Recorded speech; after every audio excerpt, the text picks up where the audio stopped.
Então, bem-vindo à segunda parte do primeiro dia da nossa conferência e queremos apresentar o nosso querido palestrante, o senhor Rossandro Klinge, que estará nos agraciando com o tema Construindo uma Nova Identidade à Luz do Evangelho. Rossandro Klinge é membro da Sociedade Espírita Joana de Ângeles e da Associação Médica Espírita, ambos em Campina Grande, na Paraíba. Ele também é autor dos livros Auto Perdão, um aprendizado necessário, e O Tempo do Autoencontro, a necessidade e o papel do deserto em nossas vidas. Ambos pela editora da Federação Espírita do Estado de Goiás, FEEGO. E vamos todos comigo dar nossas boas-vindas ao Rossandro.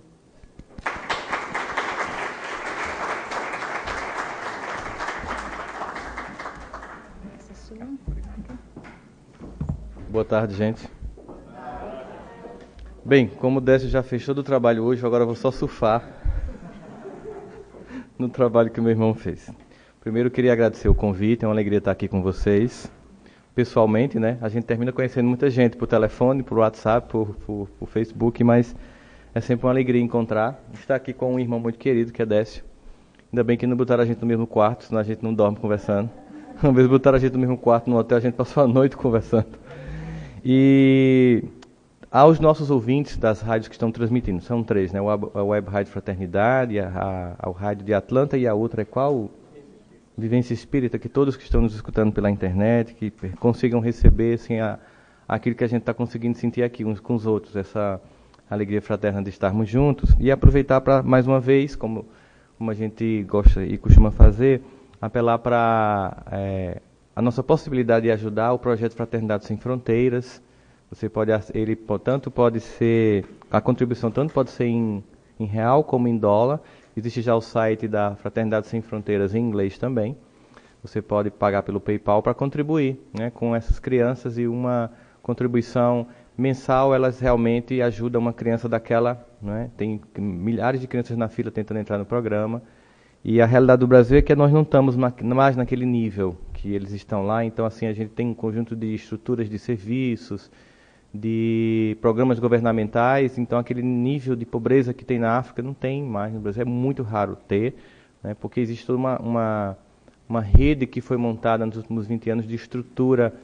Tanto que eu estava comentando com o Décio, apesar dessa crise econômica que a gente está tendo lá agora no Brasil, não está tendo imigração de nordestinos para o sul e sudeste, porque as pessoas conseguem morar no próprio lugar delas, porque elas não morrem mais de fome, elas não têm que sobreviver a isso. O contrário do que ainda acontece em muitos países da África, e o Fraternidade Sem Fronteiras tem uma vantagem para nós, é que nós conhecemos as pessoas que estão à frente. Então a gente sabe exatamente o propósito de cada uma delas, a gente sabe a destinação do dinheiro, então é uma forma da gente de fato contribuir, né?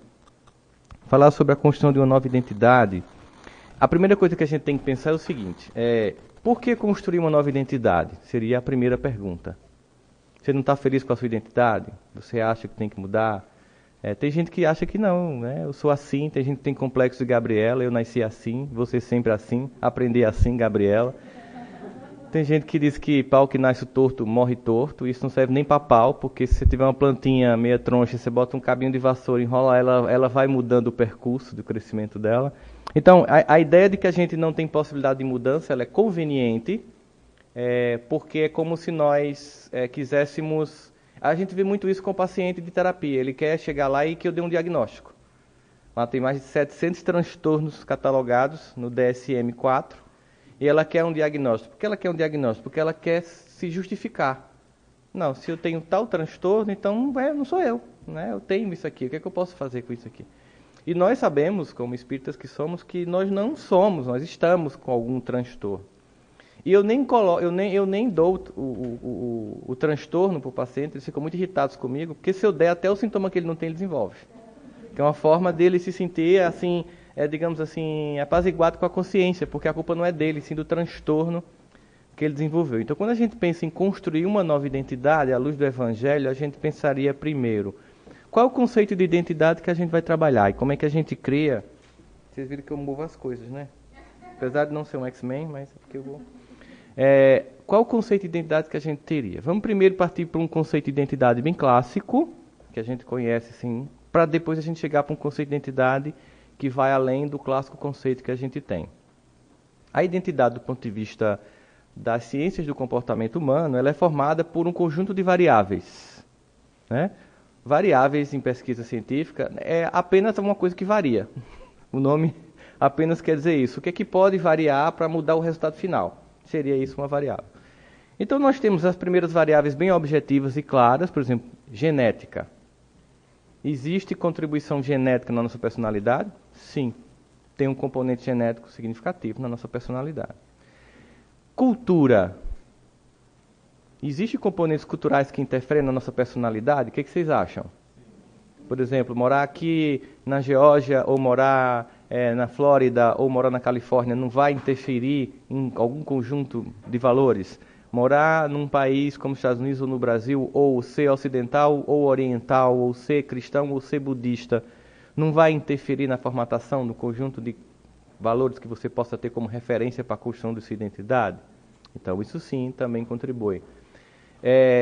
Condição, a orientação sexual que nós temos, seja homoafetiva, seja heterossexual, seja homem, seja mulher, isso vai interferir na formatação da nossa personalidade? Sim, é uma outra variável a ser considerada. O tempo no qual nós estamos encarnados vai interferir? Por exemplo, estar em 2016 é diferente de estar encarnado em 1920?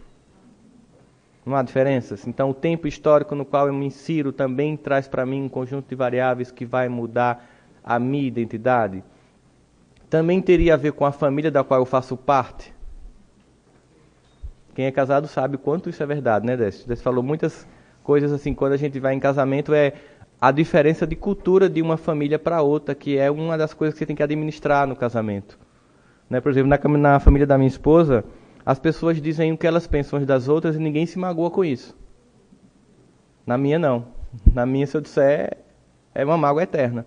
Então, quando eu casei com ela, eu me acostumei a nunca dizer o que eu pensava. Ela dizia tudo o que pensava. Isso me machucava muito. Depois eu fui entender que por mais que ela diga da pior forma, é sempre com objetivo amoroso. Isso mudou a minha forma de ver o casamento, porque eu passei a escutar aquilo que ela me disse como uma contribuição imprescindível para o meu desenvolvimento pessoal. Até porque, como vocês sabem, os espíritos são mais evoluídos femininos, né? Vocês percebem isso? Que assim, quando desencarna, geralmente o homem vai para o umbral e a mulher para o plano superior. Vocês já viram isso nos romances espíritos? Né? A gente vê que Lívia sobe, Públio Lento desce. Né? A mãe de André Luiz vai para cima de nosso lar e André Luiz com o pai, né, desce, vai lá para baixo dos umbrais. Então parece que reencarnar homem não é muito legal. Então eu fico escutando o que a minha esposa diz. Porque primeiro a mulher tem uma intuição, e a intuição é uma contribuição para a personalidade, que nada mais é que escutar o que não é racional. Os homens eles são muito racionais, então eles precisam de um conjunto de dados, pesquisas, tabulação, gráfico de pizza para concluir uma coisa. A mulher ela não tem essa necessidade. Isso às vezes nos deixa meio estressados, porque elas percebem coisas que a gente não consegue perceber. Esse feeling emocional da mulher às vezes é estranho para a gente, né? Como é que ela conclui baseado em nada? Mas ela conclui baseado em fatos. Inclusive, o traço da personalidade na formatação da gente é que a gente vai mudando o tempo todo. O primeiro mito que a gente tem que destruir com relação à construção da identidade é que com a vinda da psicanálise, dos estudos de Freud, em que ele centrou muito a sua atenção sobre os 6 primeiros anos de infância, a partir de toda aquela fase de fixação oral, anal, fálica e tal, ele criou aquela conceituação toda, aquele conjunto de conhecimento, para dizer que aquilo vai interferir no adulto que eu vou ser, criou-se um mito, que não é nem da psicanálise, é um mito de como a cultura, os seres humanos, o senso comum absorve a ciência. Então, o senso comum passou a acreditar que a personalidade, depois de 6 anos, está pronta e não tem muito o que fazer. Então, começou a se acreditar, cuidado que você tem 6 anos para formatar aquela criatura. E não é bem assim. Na verdade, durante toda a nossa vida, nós estamos passando por transformações da personalidade. Eu lembro que quando eu fiz 40 anos, eu liguei para Décio e disse, Décio, cara, depois dos 40, cara, eu estou ficando mais assim, dei um clique legal na cabeça, eu estou ficando assim, compreendendo certas coisas. Ele espera os 50 que é legal. E aí eu percebi o seguinte, quando a gente vai fazer os estudos, é que hoje mesmo está muito claro para a ciência do comportamento humano que você começa a apaziguar na encarnação, se você amadurecer, óbvio. Você começa a ter felicidade na encarnação depois de 50. Tudo antes é um jogo de satisfações. Você está mais preocupado em impressionar as pessoas do que a você mesmo. E uma vez compreendi isso quando eu fui caminhar com meu avô, né? Eu peguei meu avô, ele estava com 89 anos, cheguei na casa dele, e aí meu avô estava com uma camisa de botão, listrada, uma bermuda xadrez, uma sandália havaiana com meia. Aí eu olhei assim, vou, pelo amor de Deus, que presépio na Paraíba é assim, que coisa ridícula mais ou menos. Que presépio é esse? O senhor vai desse jeito? E eu estava lá com o tênis combinando com a bermuda, até com a pulseira do relógio. Aí ele disse assim, meu filho, eu tenho 89 anos, eu não preciso mais dar satisfação aos outros, eu estou preocupado com o meu conforto. Você não, você é que tem que estar preocupado com quem vai estar olhando lá na caminhada. Eu fui entender que, de fato, eu estou muito mais preocupado com o que os outros vão estar dizendo com a roupa que eu estou vestido do que com o meu conforto. Às vezes você está com uma roupa desconfortável, mas é na moda, e às vezes é ruim para a gente. Então, a nossa identidade também é pautada pelo externo. Ou seja, há uma pressão de grupo sobre nós. O que é que vocês acham? Isso interfere na forma como nós conduzimos a nossa existência, né?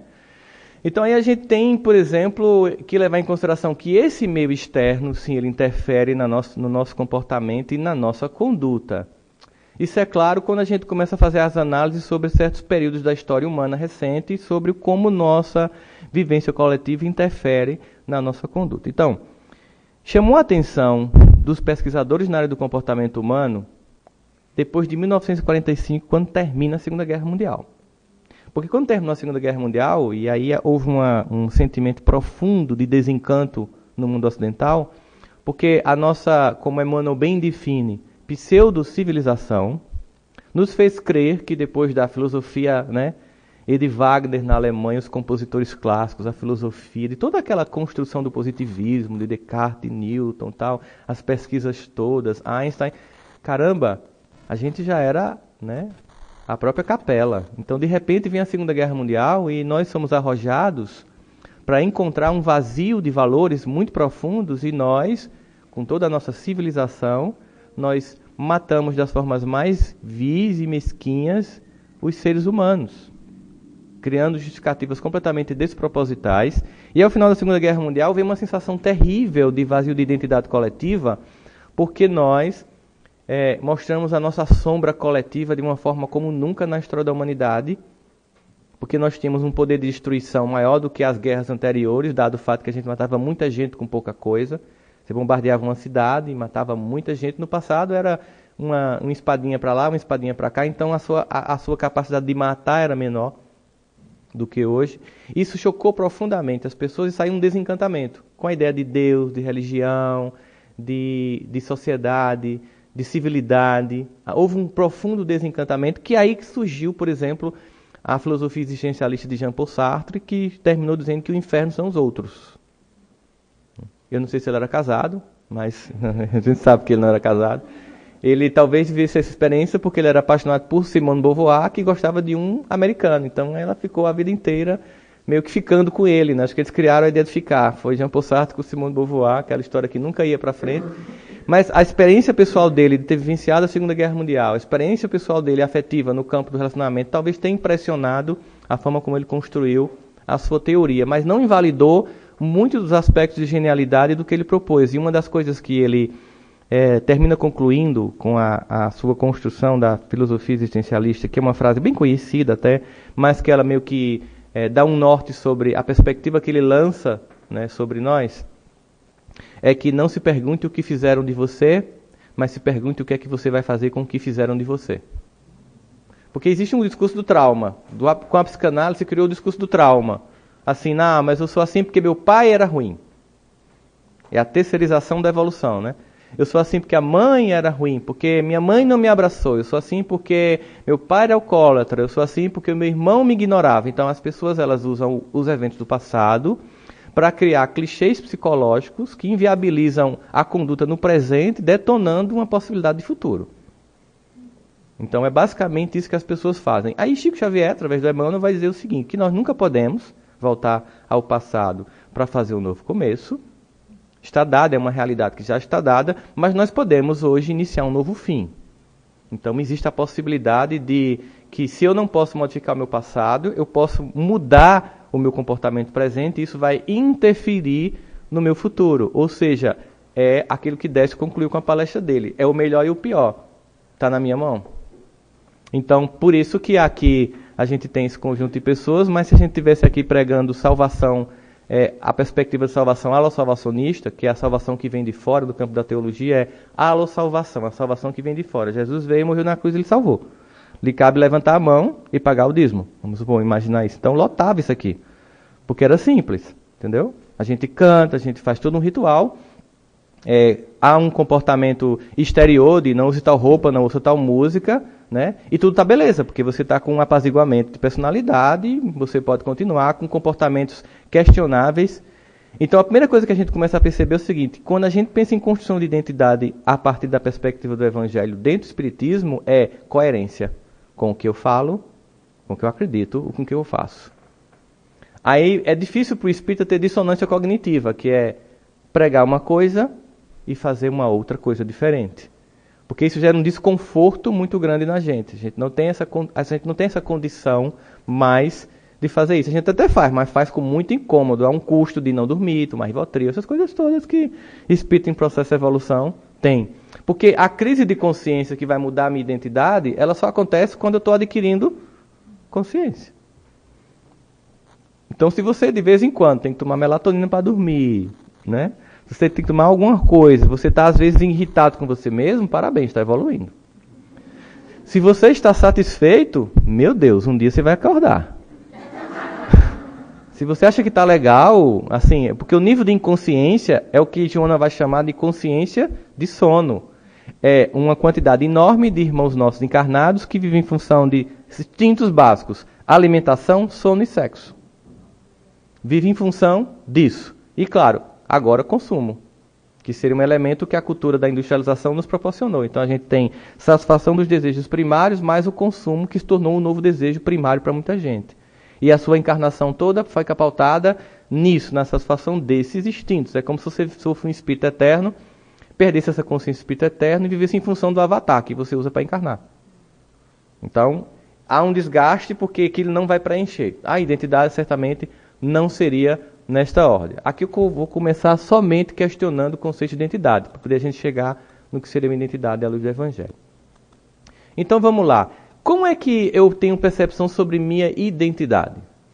De quem sou eu? Como é que eu faço esse autoconceito? Né? Se eu tenho aqui elementos de genética, de história, de cultura, de tempo no qual eu estou inserido, de lugar, de condição financeira também interfere, da orientação sexual que eu tenho. Se todo esse conjunto de variáveis explica uma identidade, a psicologia chegaria à conclusão de que toda a identidade humana é explicada por eventos materiais.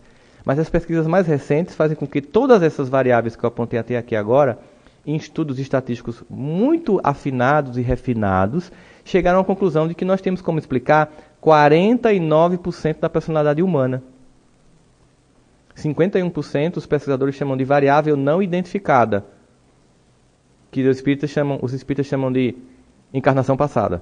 Mas como eles não têm condição psicológica de assumir isso, eles ficam dizendo, a gente consegue, através de estatística extremamente apurada, definir 49% de tudo que a personalidade é baseado em genética, em história, em cultura.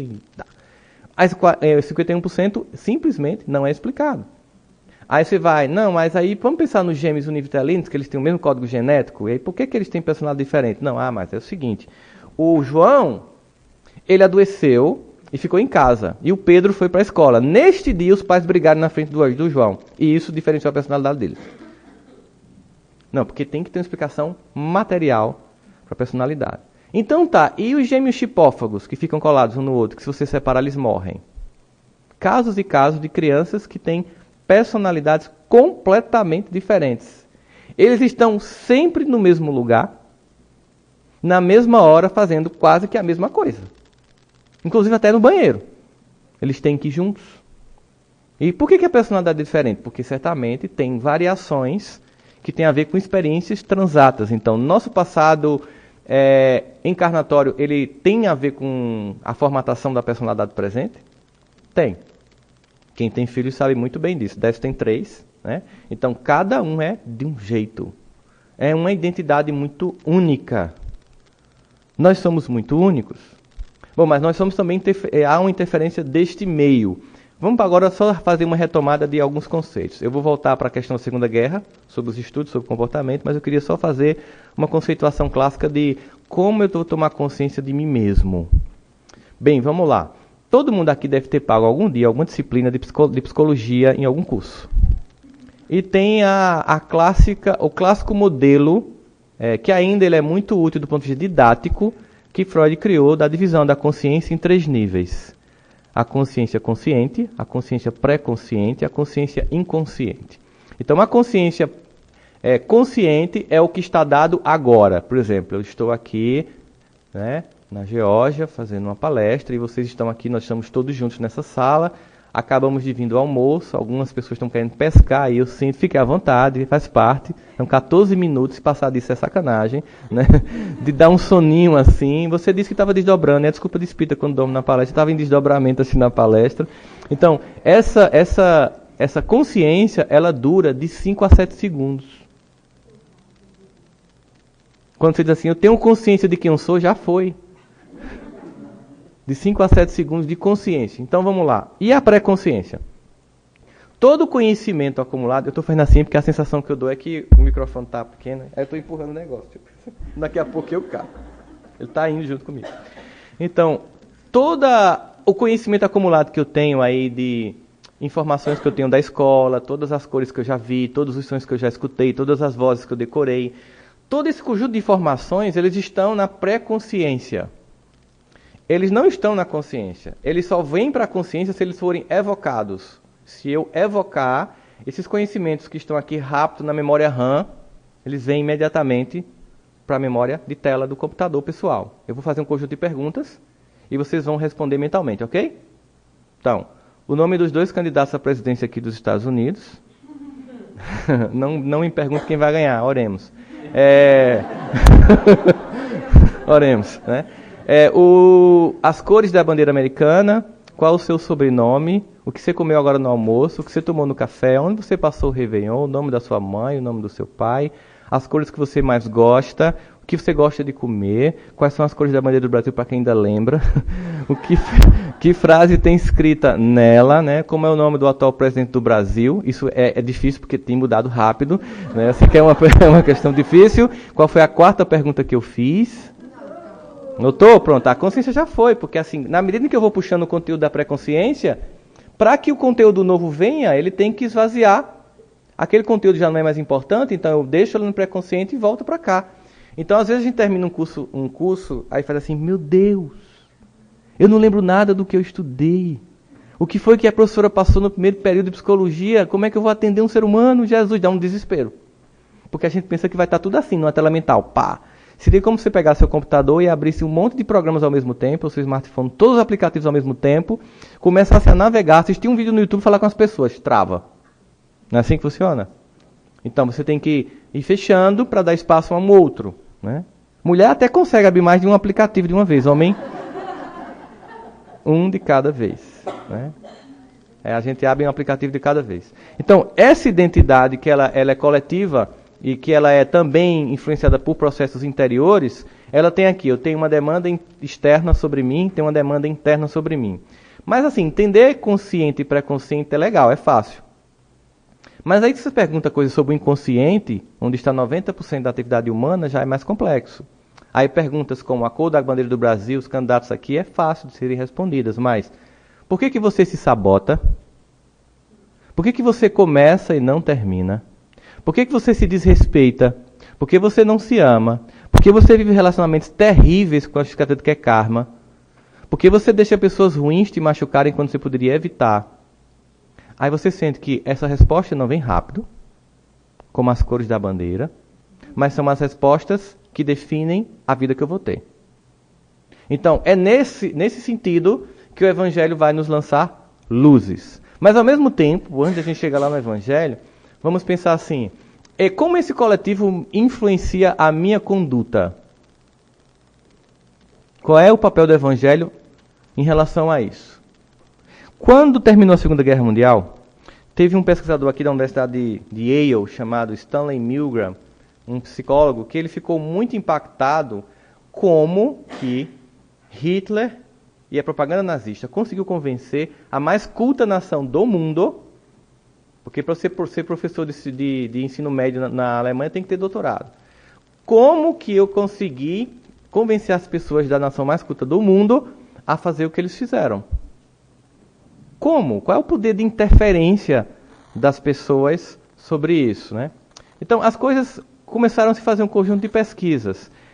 Vocês já perceberam, por exemplo, nós somos capazes de oferecer energia a gente mesmo, a gente sempre precisa do coletivo. O que é que vocês acham? O outro me energiza ou eu me energizo só? Eu posso dar um passe em mim ou alguém tem que sempre me dar um passe? O que é que vocês acham? Depende de como carregado você está. Quando é muito carregado lá na Paraíba, a gente diz que não adianta passe, tem que ser vale transporte, porque é mais, mais carregado, não funciona. Mas vamos lá, bota a mão aqui pra vocês sentirem o negócio. Experiência de Stanley Milgram. Coloca a mão aqui e levanta essa. Faz um pequeno movimento leve, chama processo de autoenergização. Sentiram? É porque eu acabei de inventar, obviamente não tem. Não existe. Tem um objetivo, é começar a apresentar as pesquisas do Stanley Milgram. Ele faz um conjunto de pesquisas sobre obediência cega. Entenderam? Porque vocês fizeram. Ele fez um conjunto de pesquisas. Por que as pessoas obedecem coisas absurdas? Vocês estão se perguntando. Por que eu levantei a mão, né? Então, eu precisei fazer a experiência para a gente entender como é fácil manipular o ser humano. Mas é muito fácil mesmo. Então ele fez um conjunto de experiências. Ele pediu a um amigo médico dele, cardiologista, que antes de começar a fazer uma anamnese de um paciente que chegasse, ele pediu para ele fazer 3 coisas. Quando o paciente chegava, aí, fica em pé, por favor, o paciente ficava. Agora fica num pé só. O paciente ficava. Agora pula, feito um saci, né? Pula. Aí, só que ele não dizia feito um saci, porque aqui não tem saci, né? Então, eu estou só interpretando a brasileiramente falando. Agora vai em direção à janela. O cara ia, o paciente do cardiologista, ia pulando com a perna só em direção à janela. Agora toque a janela com a língua. Agora volte. Pulando num pé só. Agora sente. Muito bem, o paciente sentava, meio ofegante, né? Aí o médico começava a anamnese clínica. Pois não, o que lhe trouxe aqui? Não, doutor, estou com problema. Quase que nenhum paciente perguntou, doutor, por que o senhor mandou fazer essas coisas todinhas? Ele chamou isso de síndrome do jaleco branco. As pessoas tinham uma tendência a obedecer ao médico, sem se questionar. Claro que ele achava que era a figura apenas do médico, mas é qualquer figura que represente para você algum nível de autoridade. Ele começou a fazer o seguinte, ele ia para uma praça e começava com um monte de gente, alunos que ele tinha combinado, a olhar para cima. Imagina a gente aqui na área central, de downtown aqui da cidade, né, e a gente ficasse olhando para cima aqui. O que aconteceria? Todos nós aqui olhando para cima. Ia ter TV filmando. Porque ia começar a chegar mais gente. Todos iam olhar para cima. Porque a gente estava olhando para cima. As pessoas tinham necessidade de senso de coletividade. De se sentir pertencente ao grupo. Ia ter gente que ia dizer que coisa linda, né? Porque ia ter vontade de ver o que a gente estava vendo. A mídia ia cobrir, né? Espíritas alucinados. Fazem um ritual no centro da cidade. Então, assim... Ele percebeu que nós temos uma tendência de imitar o comportamento do grupo, que nós obedecemos ordens sem se questionar. Ele também fazia uma outra coisa, ele furava a fila e via a reação das pessoas. A maior parte apenas reclamava, mas ninguém tirava ele da fila. É bonitinho, assim é bom, né? Ah, coisa bonita, eu aqui esperando, você furou. E ele lá fazendo de cínico, nem olhava, e ninguém tirava ele da fila. Aí ele fez um conjunto de pesquisas e foi percebendo, poxa, as pessoas na verdade são muito facilmente manipuláveis. Aí ele fez o seguinte, ele fez uma mais radical. E se eu convencer as pessoas a torturarem? Será que os cidadãos americanos serão tão suscetíveis ao nazismo quanto os alemães? Então ele fez uma experiência radical. Ele chamou vários estudantes da universidade, pagava mais ou menos $20, o que era muito dinheiro em 45, né? $20, e a pesquisa era o seguinte, colocava uma pessoa dentro de um aquário, que é uma parede com vidro, certo? E eu, o professor Stanley Milgram aqui, eu como se fosse o professor Stanley Milgram, e aqui os alunos que ele selecionava no campus, pagava esses $20. Olha, a gente vai fazer perguntas a essa pessoa que está do outro lado aí do vidro. E ela está com a mão dela nessa plataforma de metal. E você tem esse botão aqui. Toda vez que ela errar a pergunta, você aperta que ela vai levar um choque de 15 volts. Se ela errar de novo, vai para 30. Se ela errar de novo, vai para 45. E nessa pancada chegaremos a 450 volts. E o cara fazia... E ele não morre, não? Não, é uma pesquisa controlada da Universidade de Yale. Do governo americano. Ah, então tá. Aí ele, antes dele fazer a pesquisa, ele mandou para os maiores psiquiatras americanos perguntando: o que vocês acham qual vai ser o resultado? As pessoas vão apertar a 450 volts? E todos invariavelmente disseram que ninguém chegaria a 150, a não ser sádicos, identificados como criptossádicos, porque é um nível muito alto patológico de sadismo. Então ele teria um prazer enorme de ver você morrendo queimado. Né? E aí ele aplicou o teste. E 66% das pessoas aplicaram choques de até 450 volts. Acontece que quem estava levando o choque, não estava levando, não tinha morrido, mas simulava como se estivesse levando. Inclusive chegava um momento que quando estava perto dos 300, ela começava a babar, como se botasse um sorrisão na boca, e começava a vir espuma. O cara olhava para o professor e ele: continue. Aí ele... E a pessoa lá... Tinha uma hora que a pessoa que estava simulando fazia: eu sou cardíaco, por favor, pare. E aí ele concluiu que 65% dos americanos naquela época eram tão suscetíveis a obedecer ordens absurdas quanto os alemães. Essa pesquisa ficou fechada durante 50 anos, até que passou-se o tempo e foi-se aberto o arquivo das pesquisas. E uma americana chamada... esqueci o nome dela agora, é um livro fantástico que tem aqui. São as 10 experiências psicológicas mais importantes do século XX. O título em português é o mesmo em inglês, né? E ela começou a abrir esse arquivo e entrevistar os sobreviventes à pesquisa.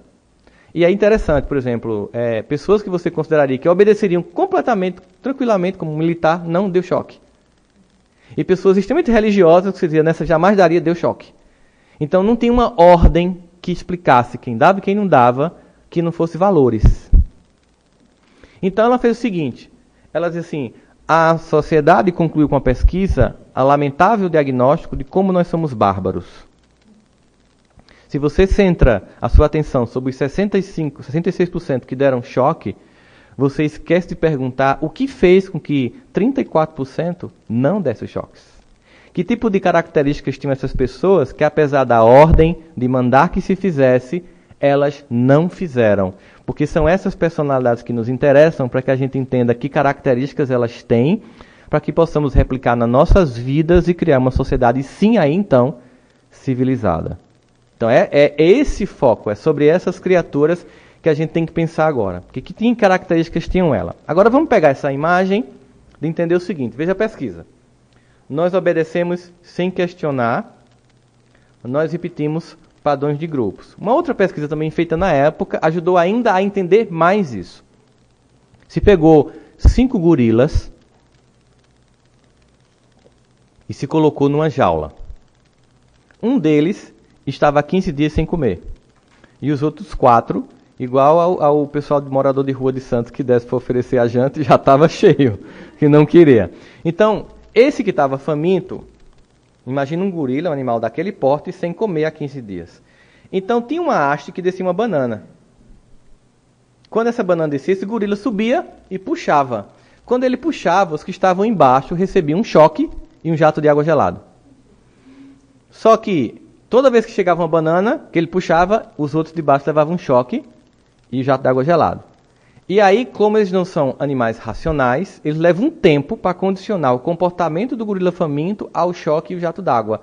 No 5º choque, eles concluíram: rapaz, a gente tá levando choque por causa desse danado que tá subindo aí. Quando ele descer, vai comer a porrada aqui. Então, quando o gorila desceu, começou a apanhar. Mas ele sabia porque estava apanhando? Não, foi o que eu fiz, fui pegar minha banana, tão tranquilo. E ele sobe de novo. Aí sim, quando dá a 7ª subida, eles param de dar choque e param de dar jato d'água. Aí a questão era, esse comportamento fixou? Então, quando o gorila subiu, apesar de eles não terem levado mais choque nem jato d'água, quando ele desceu, apanhou de novo. O comportamento foi cristalizado. Cristalizou o comportamento, os condicionamentos que a gente chama.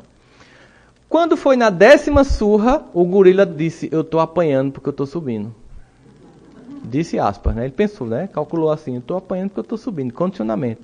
Aí vem a 11ª banana. Ele sobe ou eu fico embaixo?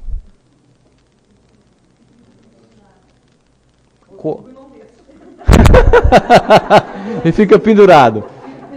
Quanto tempo ele ficaria aguentando ali com os músculos dele, né? Então, qual é a necessidade mais eminente do ser humano? Segurança ou fome? Fome. Você vive sem segurança, mas não vive sem comer, né? Então, o que é que acontece? Ele subiu, mesmo sabendo que ia apanhar. E desceu e apanhou.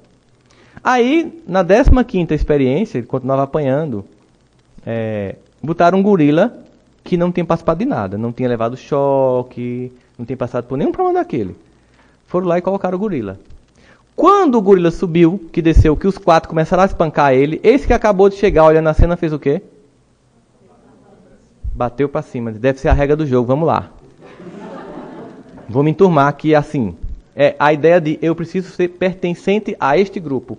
O sentimento de pertencimento me indica que eu tenho que me comportar como o outro, mesmo que seja algo agressivo e destrutivo e que vá de encontro ao meu valor. Porque minha personalidade está mais frágil, então para mim é mais importante ser aceito pelo grupo do que manter a minha identidade de valor moral. Aquele valor ainda não foi cristalizado no meu comportamento. Então eu cedo, mesmo sabendo que é errado, para me sentir incluído. Isso explica um monte de coisa, não explica, gente? Um monte de coisa. Inclusive voto, né? Aí você começa a perceber esse sentimento que tem nas pessoas. Mas vamos pegar agora uma cena do Evangelho para a gente entender isso. Vai ficar bem claro agora na cabeça. Vamos retomar os resultados das pesquisas. Nós obedecemos autoridades sem se questionar. Nós fazemos coisas sem se questionar. Nós repetimos o padrão do grupo para se sentir aceito. Entenderam tudo isso? E porque todo mundo faz é legal, eu não vou questionar. Agora vamos pegar esse conjunto de pesquisas e analisar a cena da mulher adúltera. Vamos pensar historicamente naquele momento. Naquele momento do Evangelho, Jesus já tinha incomodado profundamente o mundo judeu e romano, né? Os romanos invadiam os países e de forma muito inteligente, para evitar uma mobilização política daquele povo invadido com relação ao invasor, eles mantinham o status da pequena elite, tanto que Paulo fazia parte dessa elite, Saulo então, né? E mantinham o rei, mesmo que ele não mandasse, com sua corte. Era um rei ficcional, que estava lá sem mandar. O clero daquele povo, eles não mudavam a religião do povo para não criar uma revolta, e mantinha a pequena elite com seus confortos. Por quê? Porque ela não mobilizava o povo para libertar. O povo era escravizado, a elite mantinha o poder. Então era um negócio que por isso que funcionou tanto tempo a estratégia de Roma. E aí estava aquela região, sob o jugo dos romanos, com um rei que não mandava nada, que era Herodes, aquela situação todinha. Jesus estava começando a incomodar já toda aquela situação da Judéia, e eles tinham um plano de matar logo ele. Estava incomodando muito, né? Então vamos eliminar o cara. Só que eles queriam criar uma estratégia para eliminar ele. E naquele momento que a mulher pega em adultério, eles pensam, poxa, que momento legal da gente pegar e desmascarar Jesus. A gente ou desmascara ele ou prende ele. Porque a gente vai levar essa mulher para ele. Se ele disser que ela tem que ser apedrejada, porque é o que está prescrito na lei, pronto, nós mostraremos que ele não é tão amoroso quanto ele diz. Se ele não apedrejar a mulher publicamente, ele vai ter descumprido publicamente uma norma da Torá e nós podemos prender e matar. Porque publicamente ele foi contra a nossa lei. Lembremos que a Torá para os judeus era ao mesmo tempo um código de comportamento civil e religioso. Ali é como se fosse, né, o código civil e religioso ao mesmo tempo de um povo. E o que a cena mostra? Imagina, uma mulher pega em adultério, as pessoas pegam essa mulher e pegam pedras para apedrejar. Você está conversando com seu vizinho, com sua vizinha ali no meio da rua e vai passando aquela multidão. O que é que você faz quando vê a multidão com a pedra na mão? É a regra do jogo. Lembra do gorila? Você pega a sua pedra também. Só que você tem, ainda assim, você tem uma autorização da sua religião, que diz que pode apedrejar, não só pode, mas como deve apedrejar. Você tem um comportamento coletivo. Quando você está em comportamento coletivo, você não pensa como indivíduo, você se comporta como massa, perde a sua identidade e passa a se comportar como todas as pessoas. Eles estão indo em direção a Jesus. Eu penso, na minha opinião particular, e posso estar completamente equivocado, e a gente pode, inclusive, na parte de perguntas e respostas, discorrer sobre isso, porque é muito agradável saber que a gente faz parte de uma doutrina que permite o contraditório, inclusive que é estimulado isso por Kardec, que a gente reflita. Eu gosto de escutar Décio porque ele diz assim, o que eu acho. Ele se coloca como uma pessoa que está analisando aquilo ali, né? E não faz um Ctrl-C, Ctrl-V. Né? Então, é a minha impressão que o objetivo naquela cena de Jesus não foi salvar a mulher. Foi evangelizar a multidão.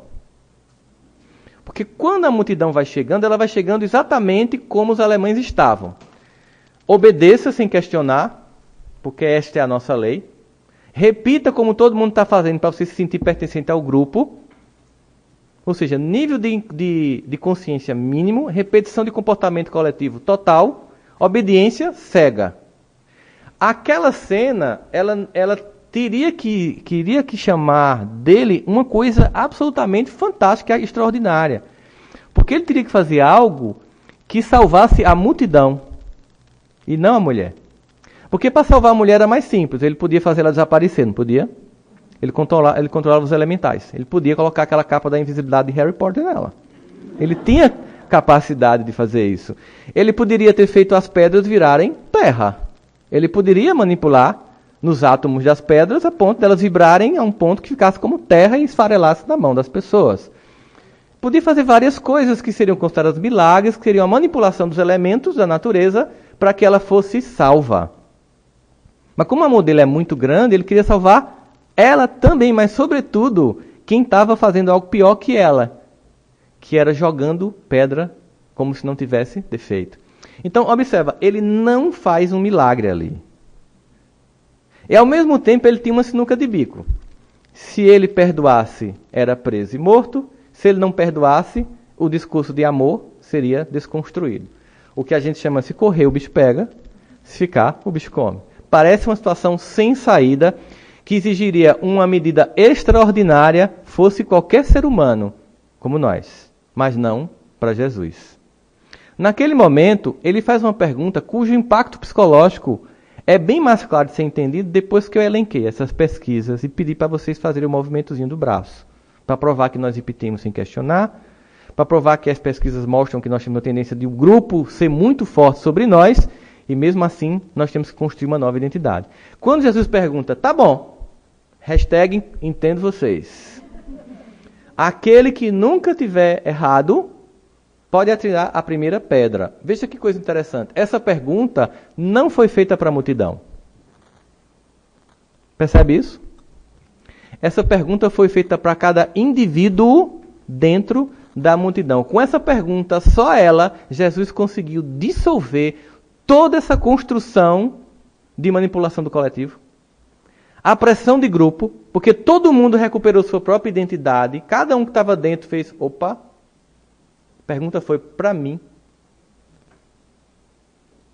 E aí recupera-se a individualidade. Espera aí. Ele não fez a pergunta para a multidão, fez para mim. Aí eu estou lá, roçando com a pedra na mão. Ih, rapaz, se eu sair daqui de fininho... Né? Tanto que os mais velhos soltaram a pedra primeiro, porque tem mais equívoco, obviamente. Os mais novos soltaram ao final. Vamos imaginar a cena aqui agora. Gente, os meninos aqui da Raido, de Atlanta, desenvolveram um capacete de leitura aqui, de depósito em 3D, e a gente vai trazer todo mundo aqui, eu vou colocar o capacete, e tudo que você já fez vai ser projetado nesta tela. Quem ficaria aqui? Eu seria o primeiro a dizer que meu telefone está tocando, minha esposa está no Brasil com alguma emergência, me perdoem, eu vou ter que interromper a palestra e vou para o aeroporto. Seria isso que aconteceria? Pronto, Jesus ele fez isso. Então vem cá, vou botar um capacete de leitura de tua mente aqui agora para projetar para todo mundo. Só que não precisou, porque projetou para a tela mental de cada um. Cada um fez, caramba, velho. Meu irmão, velho. Dá não. pesou a pedra. Veja que oportunidade de evangelizar a multidão. Ele transformou indivíduos cegamente obedientes em indivíduos momentaneamente conscientes. Mas o objetivo dele era que essa consciência fosse perpetuada. Perpetuada. Tanto que escolher Barrabás e não Jesus não é escolher entre um ladrão de galinhas e o mestre. Barrabás, ele não era um ladrão de galinhas. Ele era muito mais que uma espécie de Che Guevara, que queria a liberdade do povo judeu, do povo hebreu, então, na época, contra Roma. Ele fazia uma luta política. Era muito mais fácil para os judeus escolher entre um homem que oferecia liberdade material, palpável e histórica, do que um homem que oferecia liberdade para sempre dos corações. Porque ainda hoje a gente está tentando entender. Imagina o povo da época. Então eles escolheram entre Che Guevara e um cara que pregava o amor aos inimigos. Não, aí... Vê que não é uma coisa assim como colocam no cinema, né? Tipo, muito ridícula. Barrabás chega lá todo feito um idiotão assim. Não. Era uma pessoa que oferecia uma solução histórica para aquele povo versus uma pessoa que oferecia uma solução ainda para hoje pouco compreensível. Então, ele consegue com essa pergunta dissolver toda essa identidade de grupo e devolver a individualidade de cada um. Aí a gente tem aí então, o Evangelho, ele tem um objetivo de nos ajudar a forjar uma identidade superior à média coletiva do mundo. Não vamos pensar nisso como alguns irmãos nossos, depois de pensar, chegar a essa conclusão, para aí achar que quem tem isso é uma raça eleita e que são os salvos. Não, nós temos essa compreensão, ponto, estamos acima da média. Não, muito pelo contrário. É preciso que neste planeta as consciências se elevem um pouco acima da média. Porque é esse processo que vai regenerando o planeta. A regeneração, ela não se dá por si só. Ela precisa da nossa contribuição. Então, esse processo de vai um pouco acima do que você tem aqui. Sobe um pouquinho além do que você tem aqui. Isso é a identidade que é oferecida pelo Evangelho. É nos tornar não os 66% que dá o choque, mas nos tornar os 33% que, mesmo que possa ser punido por não obedecer, faça o que é certo, o que é justo, o que é digno. Então, a construção de uma personalidade pautada na dignidade dos valores que são oferecidos por ele. E ele se torna, então, por isso mesmo, com a definição em O Livro dos Espíritos, nosso modelo e guia, porque ele chega ao nível de testemunho tal de que ele vai cumprir o que ele prega, que ele morre por isso. E no Evangelho de João, o último a ser escrito, e como a gente sabe com as pesquisas históricas, a maior parte deles sem a participação do próprio evangelista, porque o Evangelho de João foi concluído mais ou menos 100 anos depois da morte de Jesus, nem João estava mais aqui, mas ele define Jesus como o verbo que se fez carne. Jesus é o verbo que se fez carne. Ou seja, a distância entre o que ele falava e o que ele fazia era zero. O verbo materializado. Né? Já nós temos uma distância entre o discurso e a prática. A construção de uma identidade pautada no Evangelho é que essas instâncias que estão muito separadas possam, por um processo, né, que às vezes é com rupturas e dores e às vezes é gradual, conforme eu queira, aproximar-me daquilo que eu já tenho como conceito. Quanto mais incomodado nós estamos com quem nós somos, mais a nova criatura está se aproximando de acontecer.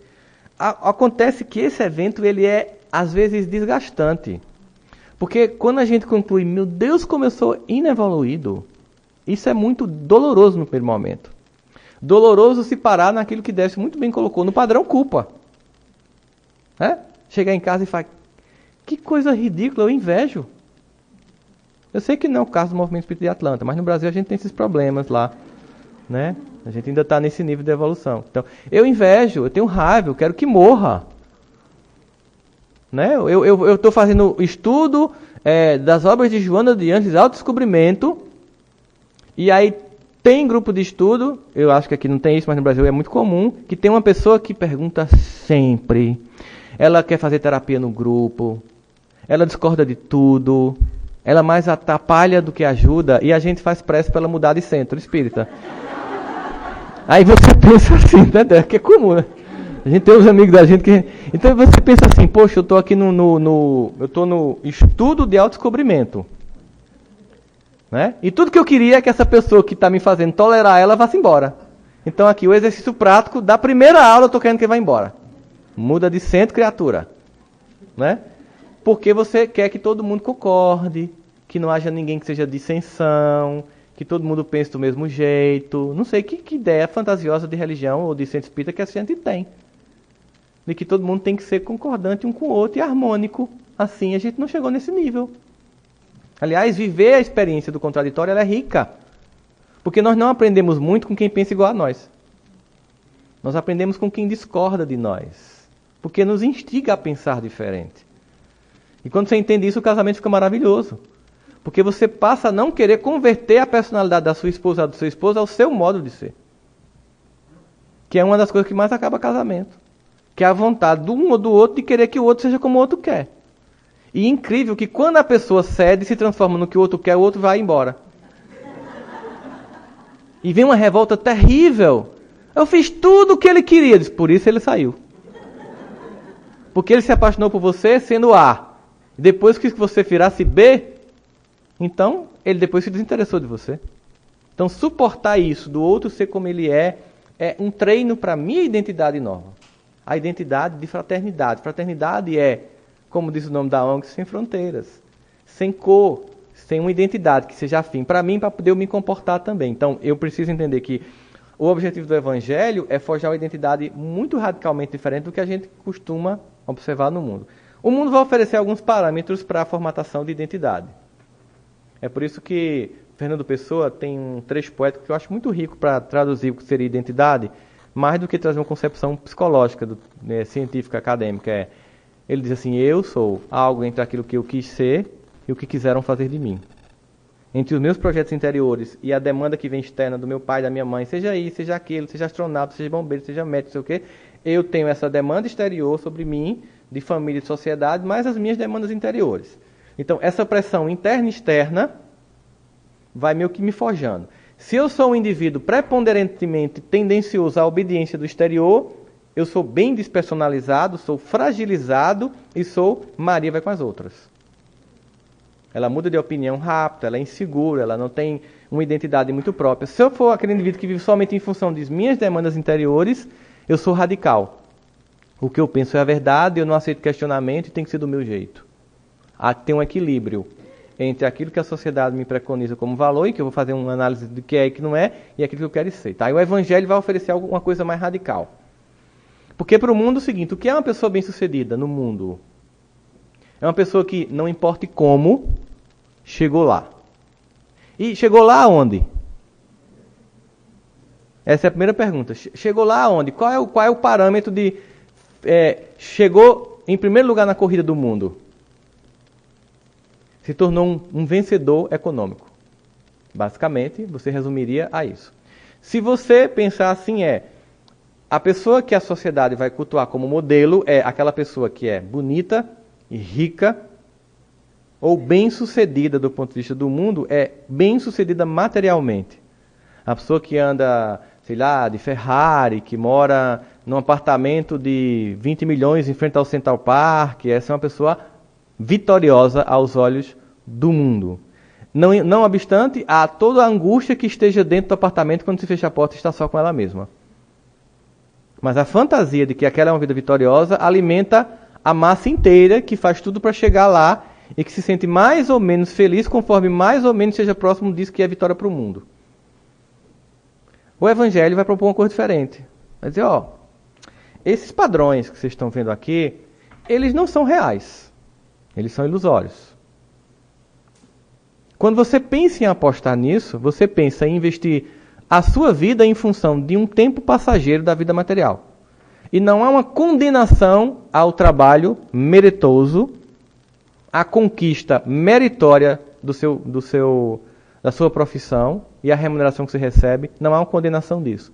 Há apenas uma ideia de que este não é o foco.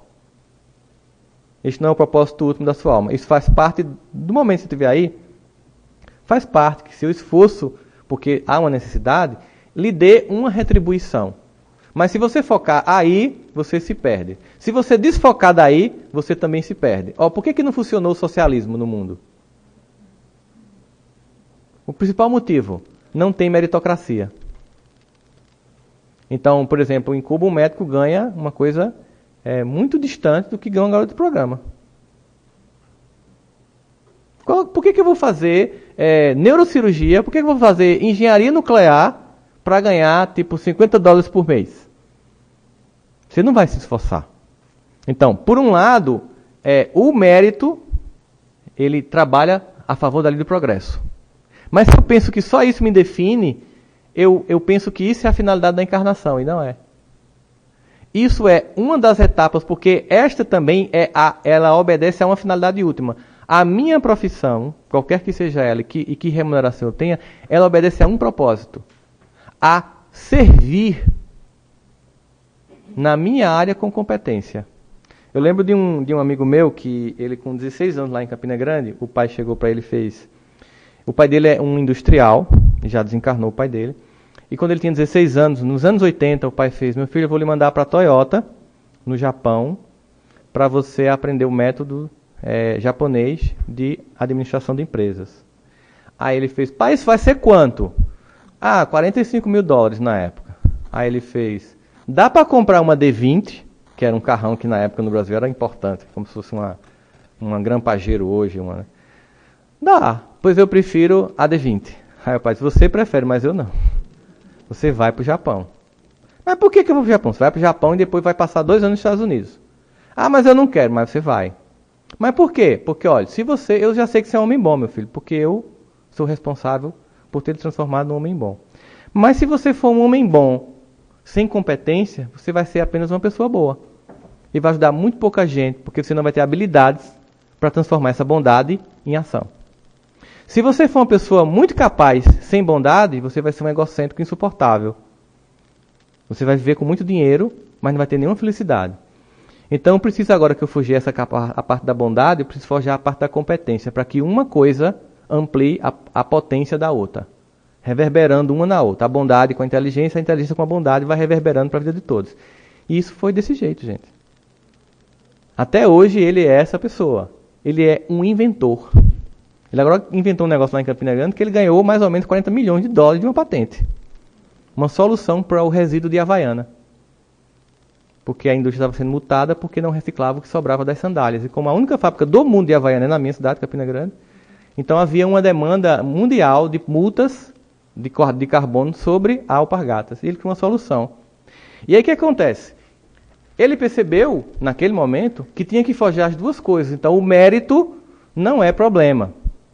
Agora, se ele vivesse em função disso, passaria a ser um problema. Porque o objetivo é servir. Porque veja como Deus é bom. A gente pega uma encarnação, faz tudo que não presta.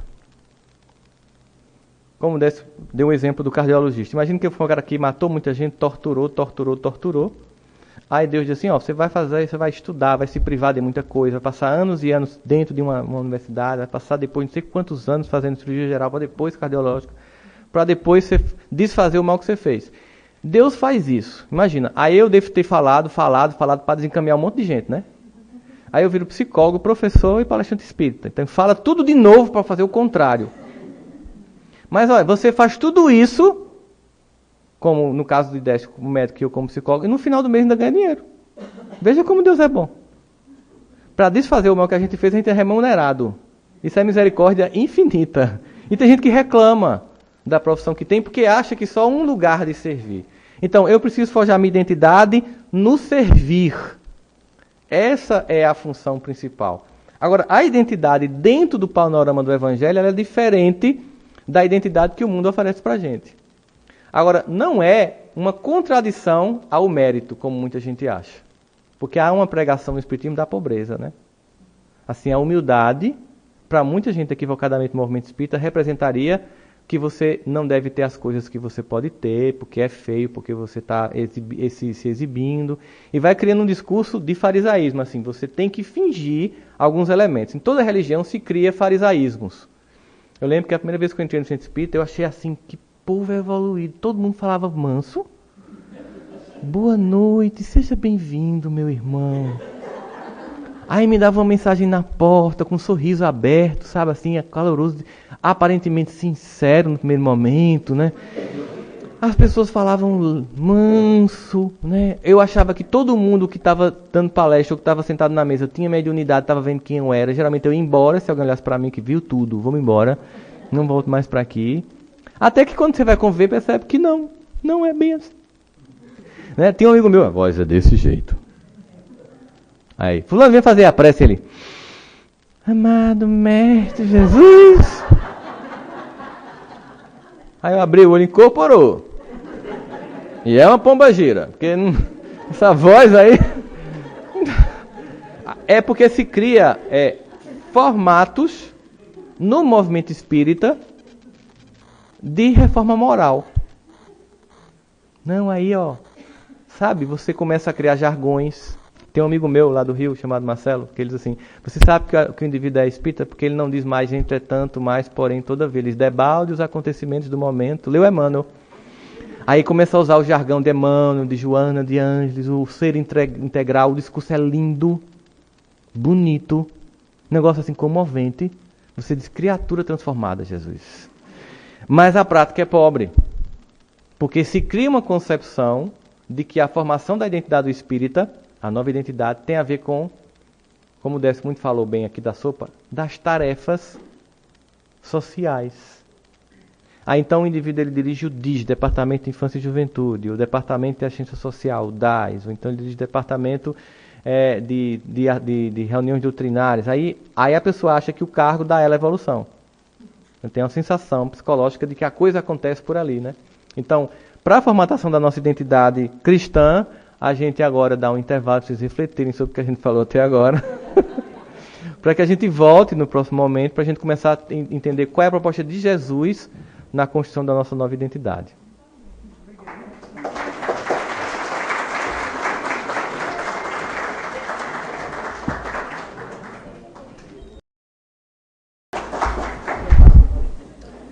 Então, como construir uma nova identidade? Acho que é uma pergunta que todo mundo se faz, né? As pessoas sempre perguntam assim, é possível mudar? Isso é uma questão muito comum nossa, né? Vocês acham que é possível mudar? É possível mudar. É fácil mudar? É difícil? Não, pode participar, eu gosto. É difícil. Quem deu aula há 10 anos aí gosta do aluno, né? Então tá, né? Então assim, é possível mudar, mas não é fácil mudar. Foi por isso que quando eu li a questão 909, eu fiquei como vocês, irritados. Kardec pergunta assim, poderia sempre o homem, pelos seus esforços, vencer suas más inclinações? Uma pergunta bem objetiva, tá? Então tem todo esse contexto aí social, genético, familiar, cultural, todas essas pressões sobre nós.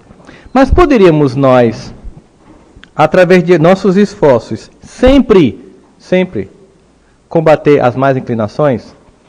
O que vocês acham que eles responderam?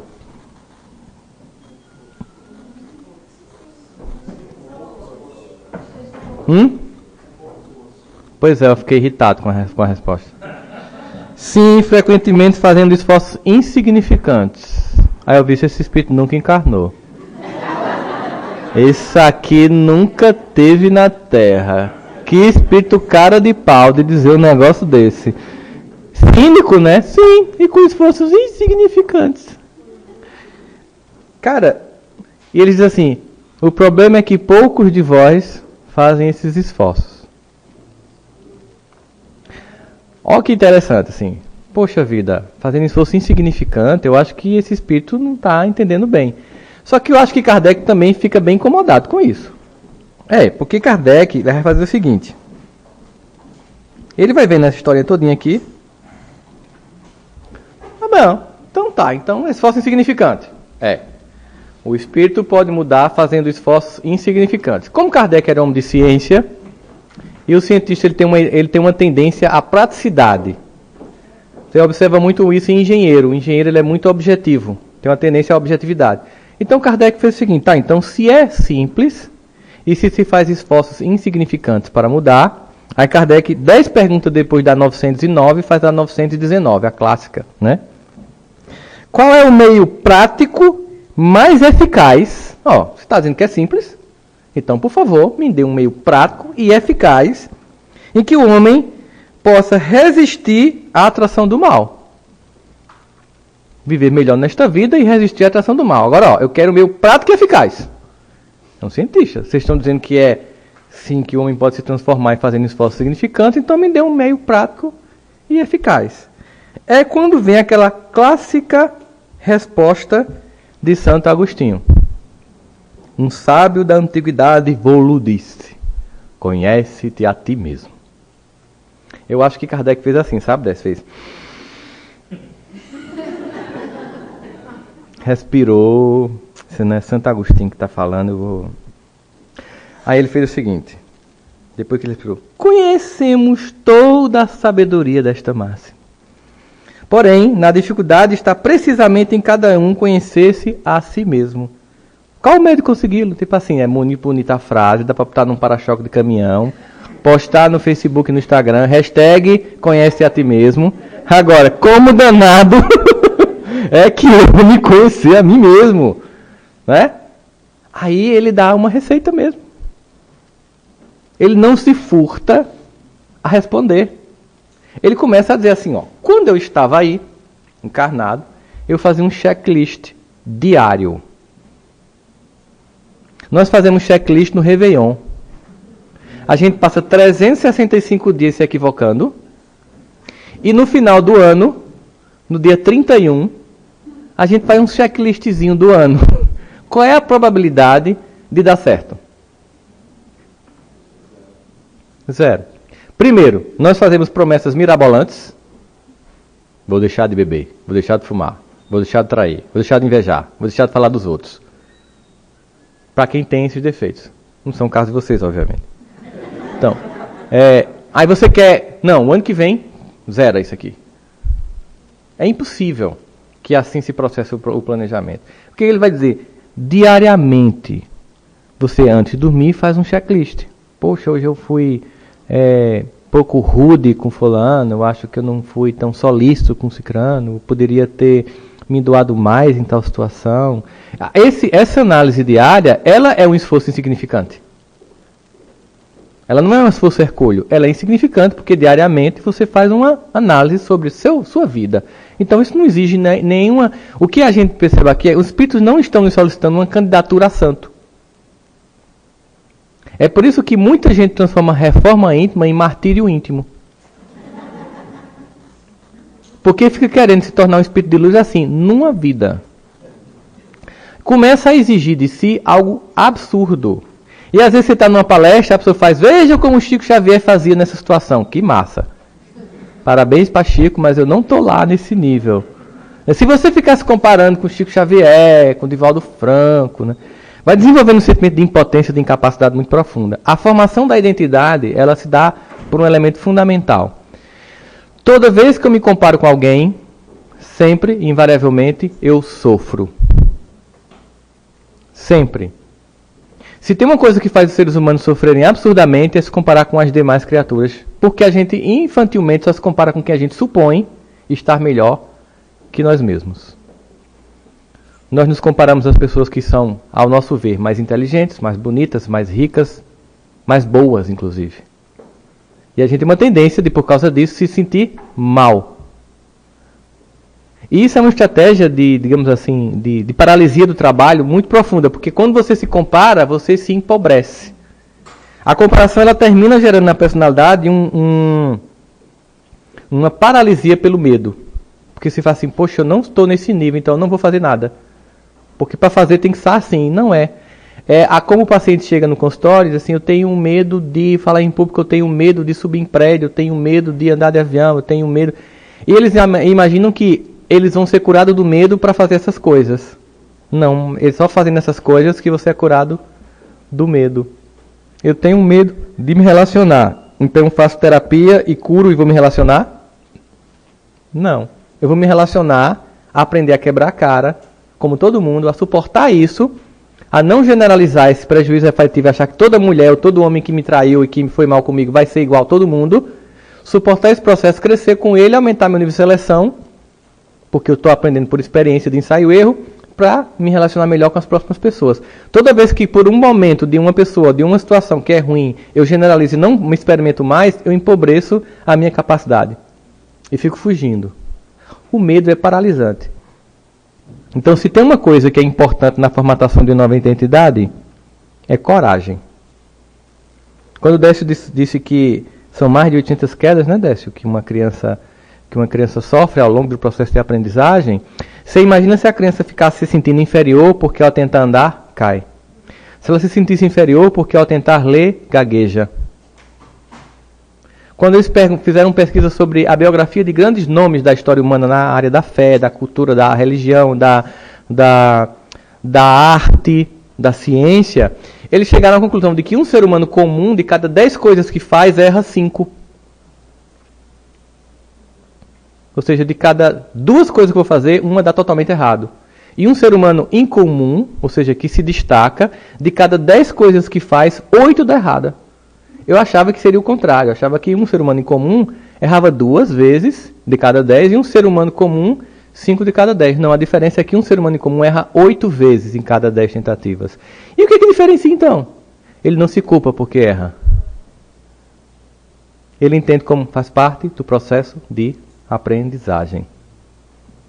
Eu não vou me punir. Minha concentração não está sobre o erro cometido, mas sobre o acerto que cada erro me faz se aproximar de ter. Vamos a uma história clássica, que todo mundo aqui já ouviu falar, mas que vale a pena relembrar para que o exemplo fique mais claro na nossa cabeça. Thomas Alva Edison estava fazendo uma experiência em um laboratório para tentar fazer a lâmpada elétrica acender e não explodir. Ele fazia parte de um laboratório em que as pessoas tinham currículos muito parecidos com o dele, com toda a capacidade técnica que ele tinha. Na 1000ª tentativa, um dos cientistas tão gabaritados quanto ele disse: Dr. Thomas, desista, essa é a 1000ª vez que o senhor tenta fazer essa lâmpada acender. Ele fez: não, agora é que eu não desisto mesmo. Aí ele fez: por quê? Porque eu sei 1000 formas de não fazer a lâmpada elétrica. Então, ou seja, o paradigma do primeiro cara era: você é um idiota, cometeu 1000 erros. O paradigma dele é: eu estou me aproximando do acerto. É por isso que nós encarnamos. Misericórdia de Deus. Não importa quantas vezes forem necessárias para que finalmente a luz acenda na cabeça da gente. E a gente mude a nossa identidade a partir de um evangelho vivo e não mais discursivo na nossa vida. O paradigma dele era a aproximação do acerto e não erro. É por isso que todo mundo sabe quem é Thomas Edison e ninguém sabe o nome do idiota que pediu para ele parar. Porque geralmente quando você se amedronta, você não entra para a história da sua própria vida. Você não se torna protagonista de seu próprio processo, de sua própria existência. O Evangelho nos convida a sermos protagonistas de nossa vida sem terceirizar a evolução, como disse Décio. Nós não delegamos para o outro uma tarefa que é nossa. E por isso que o nome é Consolador Prometido. E não Solucionador Prometido. As outras vertentes do cristianismo têm vendido solucionador prometido. É assim, você cometeu um monte de erros, sua vida não está boa, venha para aqui que a gente soluciona. Não. Você é consolado para solucionar a sua própria vida. Essa é a perspectiva, é diferente. Então, qual exemplo a gente teria de a possibilidade do erro ou do acerto ser uma coisa que eu deveria analisar sob uma nova perspectiva? Porque passa a ser uma crença limitante, que se eu erro, eu sou um espírito atrasado e não evoluído, eu tenho que pagar. É a visão infantil que Décio estava falando de karma, né? Como se fosse lei de talião. Eu coloquei uma casca de banana para Décio nessa encarnação, não tem jeito, na outra eu caio na calçada por uma casca de banana. E não, eu vou lá e varro, para ninguém cair. Que é a visão mais infantil. Eu digo que a visão da gente que está devendo a alguém e espera o cobrador bater na porta. É a lei de talião. O objetivo é dizer, não, vai lá e age, se antecipa no processo, que aí A conta é quitada antes. Então, nesse processo de construção da identidade, a partir do Evangelho, eu mudo a perspectiva de como eu ajo no mundo. O medo paralisante passa a ser um evento contrário a isso, passa a ser atitude de protagonista da própria história. Vamos pensar aqui, ó. Em Mateus, no capítulo 25, ele conta a história, que é narrada por Jesus, da parábola dos talentos. Todo mundo aqui já ouviu falar dessa história. Um homem tinha 3 servos, dá 10 talentos a um, 5 talentos a outro e 1 talento a um. O que recebeu 5 e o que recebeu 10 multiplica, e o que recebeu 1, aqui no versículo 25 do capítulo 25 diz: e tendo medo, eu enterrei o teu talento. Qual é a palavra-chave dessa parábola? E o que é que o medo faz ele fazer? Desperdiçar o talento recebido. O medo provoca desperdício. Você imagina a quantidade de investimento que Deus fez para que a gente estivesse aqui. Imagina quanta luz foi depositada na vida de cada um de nós. Imagina quanto amor se antecipou a nossa vinda aqui. Quantas pessoas vieram antes para que a gente estivesse aqui? Pais, mães, pessoas que nos amaram, nos forjaram competências. Quantos riscos nós corremos, mas fomos salvos? E aí você encarna espírita e vem para os Estados Unidos. Está pensando que é para comprar, é? Ah, entendeu não. Vocês estão trazendo a enxertia do Evangelho Redivivo para cá.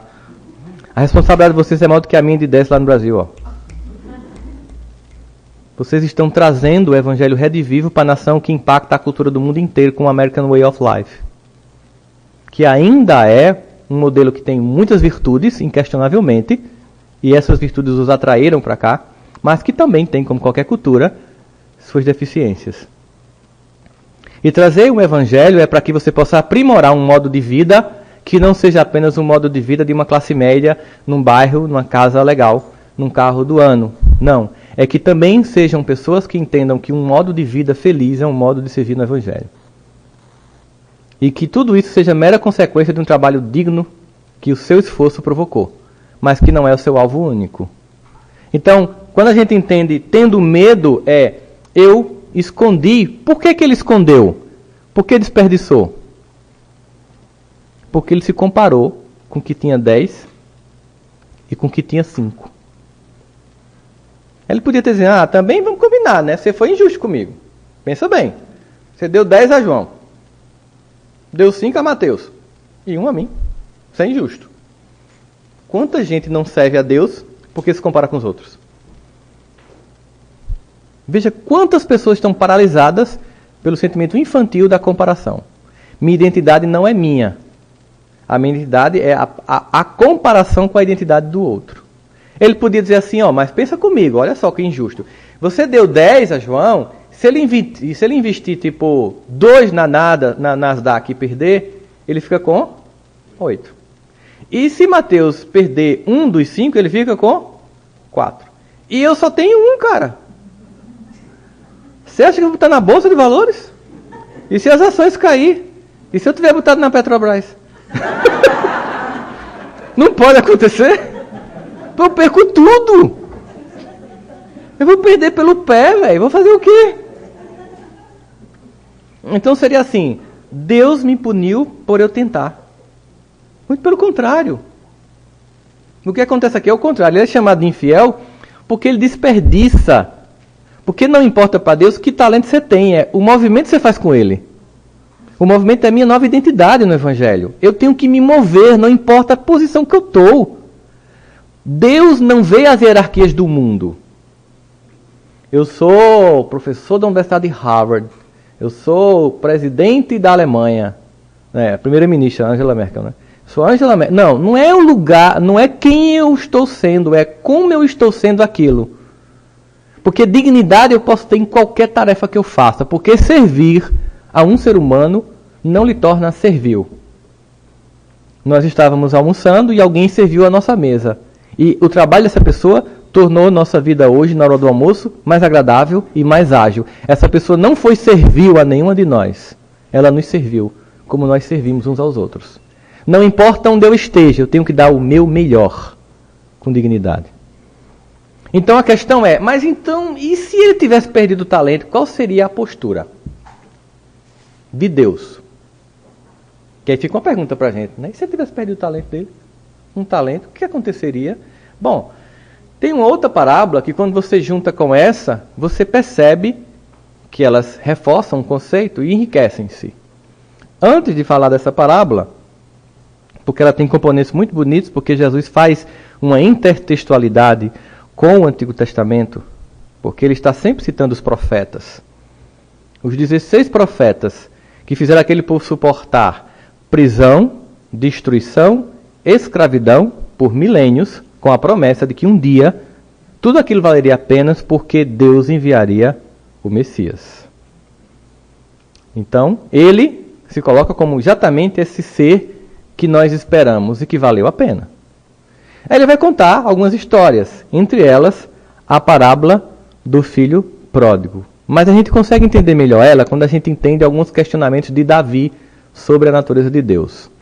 Décio hoje falou de manhã que Deus não necessariamente tem essa consciência toda que a gente gostaria de ter, como a gente não tem nas nossas células, né? Eu entendi a analogia que Décio fez, embora a gente possa perceber que Deus não precisa ter consciência de cada célula como a gente tem, porque isso, como faz parte dele, já está consciente. Ele estava querendo dizer que não adianta comparar a consciência de Deus com a nossa pobre consciência. Mas Davi ele começa a se espantar com o conhecimento de Deus sobre nós. E eu estava um dia em casa, fazendo evangelho, um dia... Vocês já fizeram evangelho lá revoltado? Aquele dia ruim, que você está assim mal pra caramba, mas é o dia do evangelho, já aconteceu com vocês?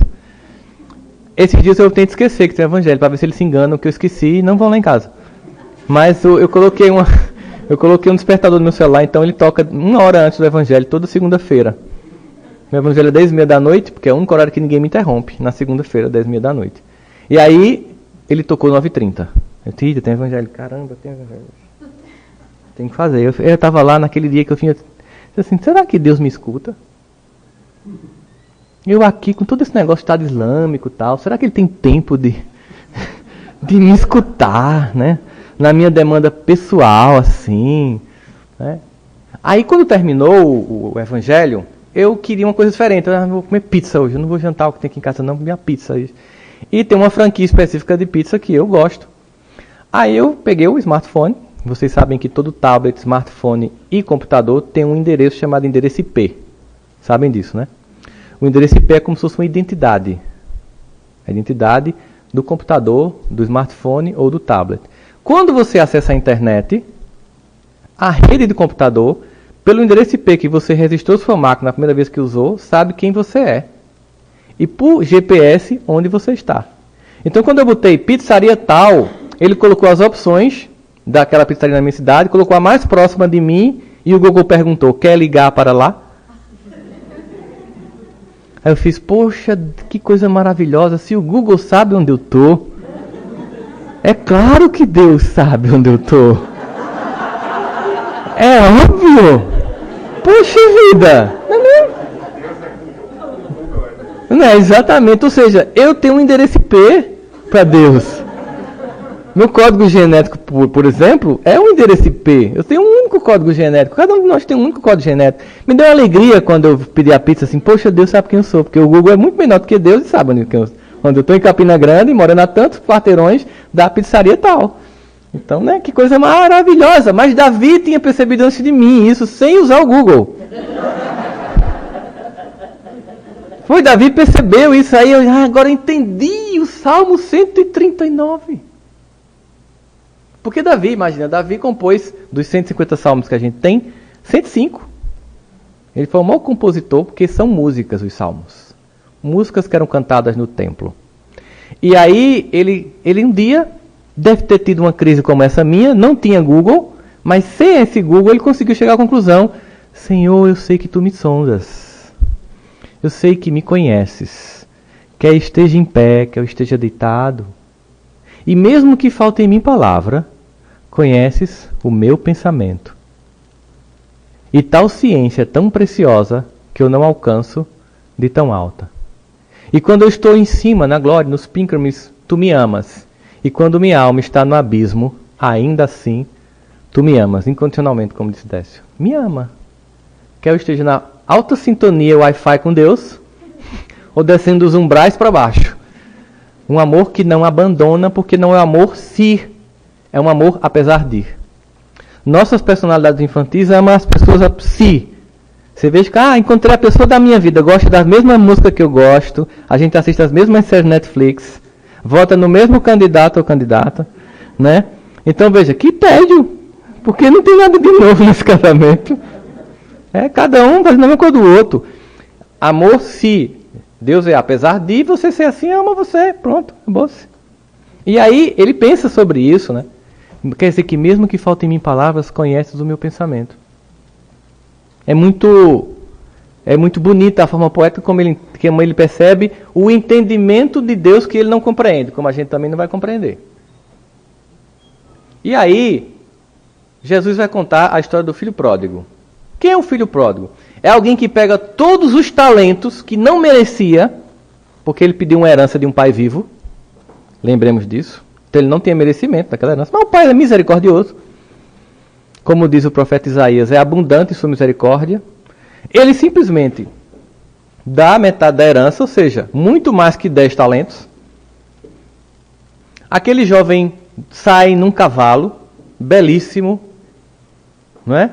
Ele também, muito jovem, com moedas de ouro, e vai para a balada. Não é isso que sai? Ele perde tudo. E se brincar, ele veio devendo a agiota no caminho. Ele veio para não ser morto. Ele perde absolutamente todos os talentos. Não é 1, nem 5, nem é 10. Perde todos os talentos. Aí vem aquele cara voltando. Dá nele uma sensação de imerecimento de voltar na condição de filho. Essa é a primeira observação que a gente percebe. Ele acha que não tem o merecimento de voltar na condição de filho. Mas ele pelo menos tem a consciência de uma coisa. Quando eu não souber para onde ir, eu tenho que voltar para o começo. Quando a minha identidade se perder, eu tenho que voltar para minhas referências primeiras. Todos nós aqui temos um modelo, que é o modelo da família. Não são perfeitos os nossos pais. Mas se eles fossem incompetentes totais, nós não estaríamos aqui, hoje, sentados. Estaríamos drogados ou já teríamos cometido suicídio. Se nós estamos aqui, é porque de algum modo o que eles fizeram funcionou. Porque temos, no mínimo, alguma vida digna para estar aqui. Valores. Certo? Então, quando você perdeu o caminho, você volta para o início. Ele manteve essa consciência. Só que ele acha que não merece a condição de filho. Já que ele fez tudo errado, a condição de filho para ele não vai servir. Aí ele vai voltando no caminho. Certo? Ele pensa, não, mas se eu for um servo do meu pai, eu vou ser mais bem tratado no mundo do que como eu estou hoje. Quando ele vai chegando, o pai vê ele no sopé do monte, descendo. Aí você vê que coisa bonita. O pai percebe o que passa na cabeça do filho. Mesmo que falte em mim palavras, conheces o meu pensamento. Quão humilhante seria voltar maltrapilho, mal vestido, com barba por fazer, depois de ter saído jovem, belo, num cavalo cheio de moedas de ouro. Como ele seria hostilizado por todos os servos que olhariam com cara de desdém, de pena ou até de regozijo com o filho do Senhor ter falido completamente. Para que o filho não passasse por esse constrangimento, sem que ele abrisse a boca, o pai corre em sua direção. E obviamente ele deve ter pensado, caramba, vou começar a apanhar daqui. Mas está valendo, porque se ele bater em mim, voltei para a condição de filho. Depois de tudo que eu fiz, tudo que eu quero é apanhar desse homem. Só que quando ele vai se aproximando, há um espanto no filho. Poxa, ele está sorrindo. E abrir os braços. É incompreensível, não é? Pelo amor de Deus. Olha só. É uma ciência tão alta que eu não alcanço. Ele fica tão impactado com a reação inesperada, porque o paradigma dele era o paradigma da culpa, do medo, da vergonha e do não merecimento do amor. A maior parte das pessoas infelizes, ela tem uma concepção interna de que elas não merecem o amor, nem a felicidade. Elas são o pior obsessor de sua própria existência. Obsediam a si mesmas. Elas não acham que merecem ser felizes nem ser amados ou amadas. Não acham, simplesmente. E cria-se um processo psicológico de procurar pessoas ruins que confirmam isso. Elas jamais se apaixonam por uma pessoa boa. Só se apaixonam por uma pessoa ruim que ela já sabe que vai terminar de destruir ela, para confirmar a tese de que não merece ser feliz. Aí diz que tem karma afetivo. Que é ser ela mesmo, no caso, né? Que seleciona, seja ele ou ela, pessoas que confirmam sua própria tese de felicidade. No caso lá, não, ele se espanta. Como é que ele está sorrindo em minha direção para me abraçar? Cadê a culpa? Cadê o inferno? Cadê a destruição? Cadê a punição? Cadê o olho por olho? Que paradigma é esse? Eu não estou entendendo. Mas aí ele começa a entender. É um amor inexplicável. Ele fica tão impactado que ele tem vontade de se prostrar diante do Pai.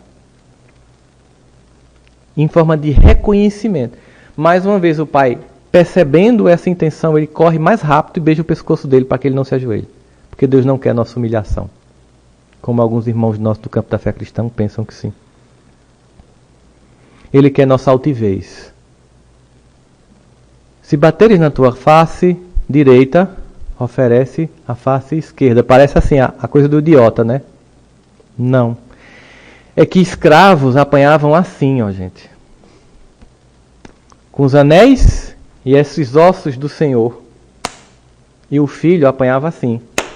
Então, quando alguém bater em você como escravo, ofereça outra face, porque ele não vai vir com a mão assim. Ele vai ter que bater em você como igual a ele. E vai reconhecer em você um igual e não um inferior. É a exaltação, não é a humilhação, não é a idiotice, não é a punição, é o amor. É uma personalidade forjada no amor de quem merece ser amado por um pai que simplesmente ama, ponto. Não importa o que você faça. Porque ele sabe que você terá oportunidade de correção, porque ele oportuniza a misericórdia. Mas quando a gente acha que não merece, não vem. Por isso que ele mostra isso quando aquela mulher na multidão toca ele, né? A mulher está lá sangrando e toca, ele faz: quem me tocou? Aos apóstolos. Jesus, tá brincando com a gente, né? Pô, velho, tá todo mundo pegando em você, cara. Você é o Fábio de Melo da região. Acabou de fazer o show, tá todo mundo pegando em você. Você quer? Não, alguém tocou em mim. Ai, olha, é um toque diferente, porque eu senti sair poder de mim. A diferença é que a multidão inteira tocou, mas só uma pessoa achou que merecia o amor. E por ter convicção, recebeu. A doença, ela vem para que a gente entenda que merece o amor. E mesmo que eu não me cure da doença física, ela traz a cura da alma eterna, que terá outras oportunidades de se reconfigurar na vida. É uma identidade que é forjada na capacidade de se respeitar e se amar. Aí Joana de Ângeles vai dizer: o ser consciente, ele não se culpa nem se justifica, ele apenas se transforma. Gente, eu tive uma experiência incrível. Vocês sabem que muita gente me critica quando eu digo isso, mas eu digo porque eu acho que não adianta fingir. Eu sou um espírita que não quero ver espíritos. Eu tenho esse direito. Concorda comigo? Eu sempre digo para eles que é um desperdício aparecer para mim que acredita. É bom aparecer para quem duvida. Não é verdade? Poxa, por que aparecer para mim que vocês existem? Aparece para quem duvida. Um dia eu estava em casa de noite no computador, 3 da manhã. Aí eu...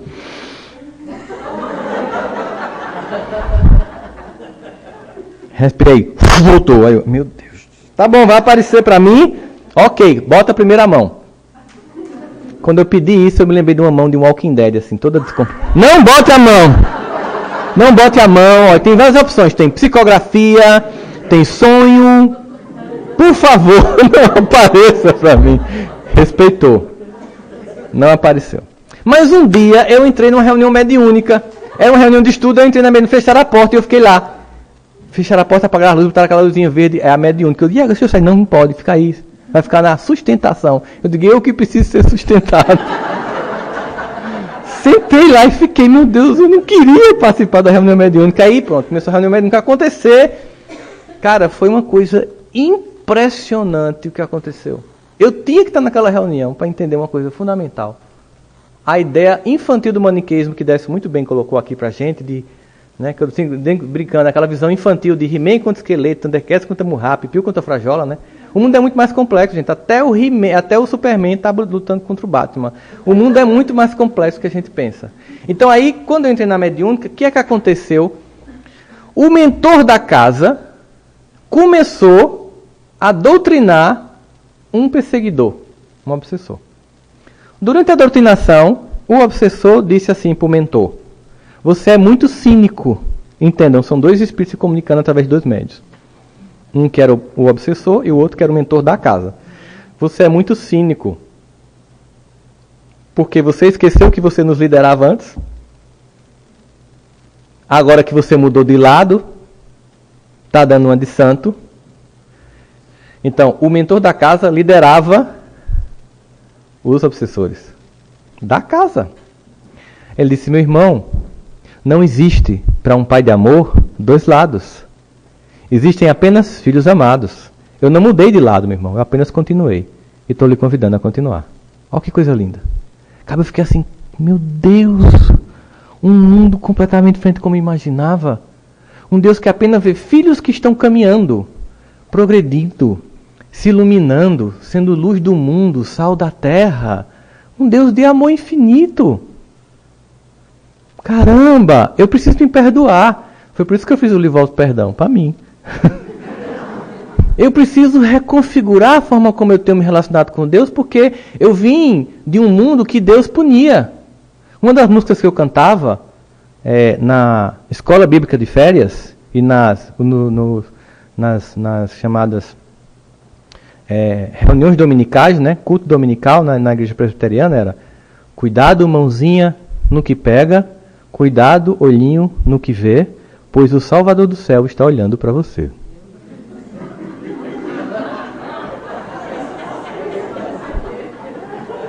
Imagina isso na adolescência, gente.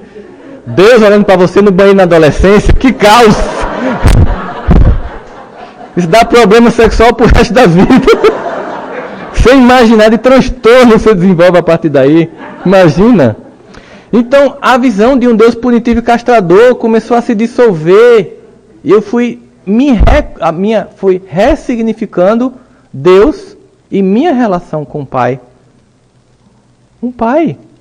Poxa, olha como vai haver um avanço, não há contradição nos textos do Evangelho. É para quem não estudar, avanço de concepção de Deus. Ele começa como um Senhor de exércitos, com os primeiros profetas. Depois vira pastor de ovelha, no Salmo 23 com Davi. E no Pai Nosso antes vira paizinho com Jesus. Então paizinho ama. Paizinho quando vê filho caindo, não vai dar uma pisa. Ele limpa o joelho e vamos lá, meu filho, de novo. Eu vou pegar na sua mão um pouquinho, até você ficar mais firme.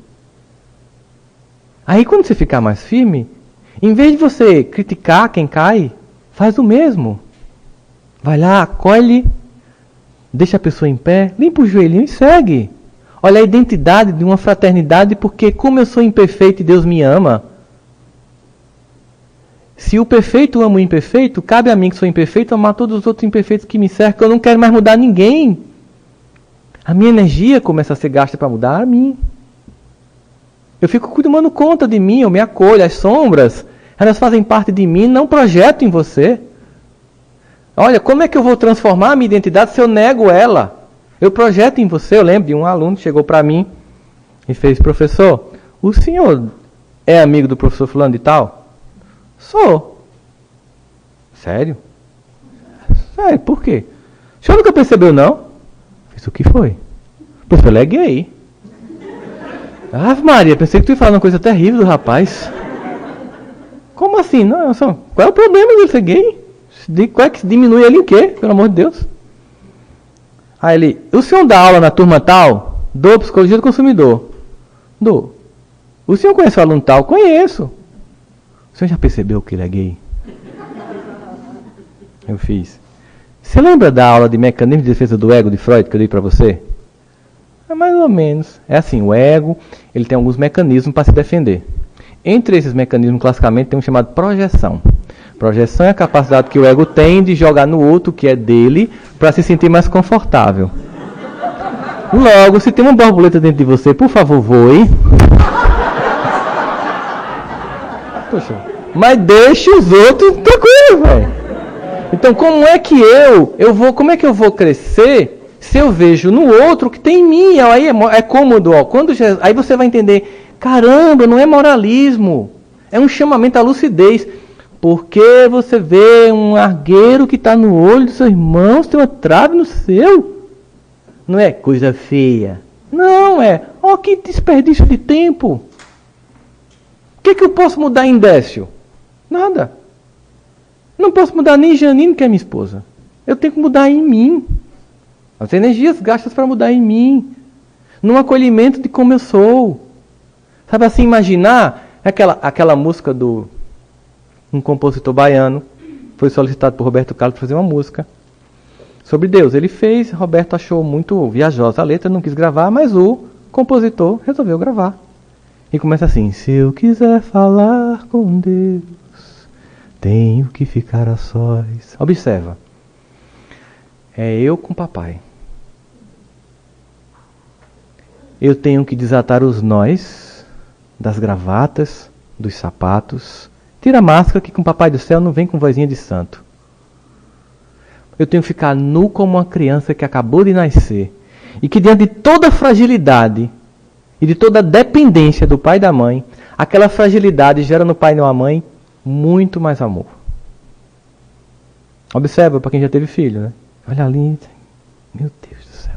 Toda essa fragilidade solicitando meu amor. A gente que é imperfeito consegue fazer tudo isso, imagina Deus. Desnudo, numa relação com o pai, ó. Pai, tô aqui.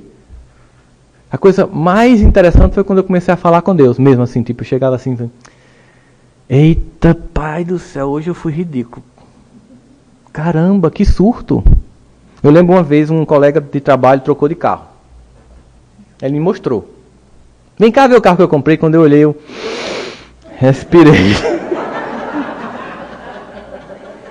Cara, se eu tivesse laser como Superman no olho, eu tinha cortado o carro dele no meio, velho. Décio, eu tive uma inveja, cara, tão mortal. Eu olhei para aquele carro, era o carro que eu queria, ainda quero. Eu olhei para aquele carro assim e fiz, que coisa massa, com ódio do coração. Era sexta-feira, ele acabou com o meu final de semana. Eu cheguei em casa revoltado. Não, porque eu trabalho, eu viajo, não compro um carro. E minha esposa olhando assim, tipo, surtou, meu Deus. E eu ia para os sistemas online de financiamento de carro, calculava para trocar o meu por um daquele. Dava, se eu ficasse sem almoço, dava para trocar. Tranquilo o carro. Então foi de sexta-noite, sábado, eu não fui para o aniversário de um parente nosso, eu estava revoltado. E minha esposa, pá, não adianta, você não vai entender. Aí ela, aquela inteligência, surtou. Sabe o cachorro comendo, você tem que chegar perto dele, ele morde você? Pronto. Aí quando foi domingo, eu estava assim sentada, olhei para ela e fez. Ela disse, o que foi isso? Eu não preciso trocar o carro não. Ela, graças a Deus! Ele voltou! Eu fiz, meu Deus, que surto de inveja! Mas a melhor coisa de sentir os sentimentos infantis é que eu não posso mais segurar pedra na mão. Porque eu tenho. E eu me torno fraterno a todos os outros seres humanos no reconhecimento de minhas fragilidades. Sou igual a todo mundo. Inveja, raiva, vontade que morra infeliz. Algo do tipo. Né? Coisas que a gente tem. Agora, o que diferencia a pessoa que está criando uma nova identidade no Evangelho? É que ela tem a deficiência, mas ela tem consciência de que tem a deficiência. Só que quem não tem, está melhor. Mas é porque não chegou nessa etapa. Porque vai chegar. Porque Deus ama. Então quem não tem crise de consciência. Vocês sabiam disso? O maior engano da gente é achar que gente ruim tem crise de consciência. Não tem. Quem tem crise de consciência é quem está avançando. Eis que minha verdade é feito um vinho novo. Não se põe vinho novo em odre velho. Aquele depósito de couro, estava o vinho para passar, né, no deserto. Com o tempo vai esgaçando, vai desgastando. O vinho novo é muito mais fermentado. Colocou dentro de um odre velho, arrebenta.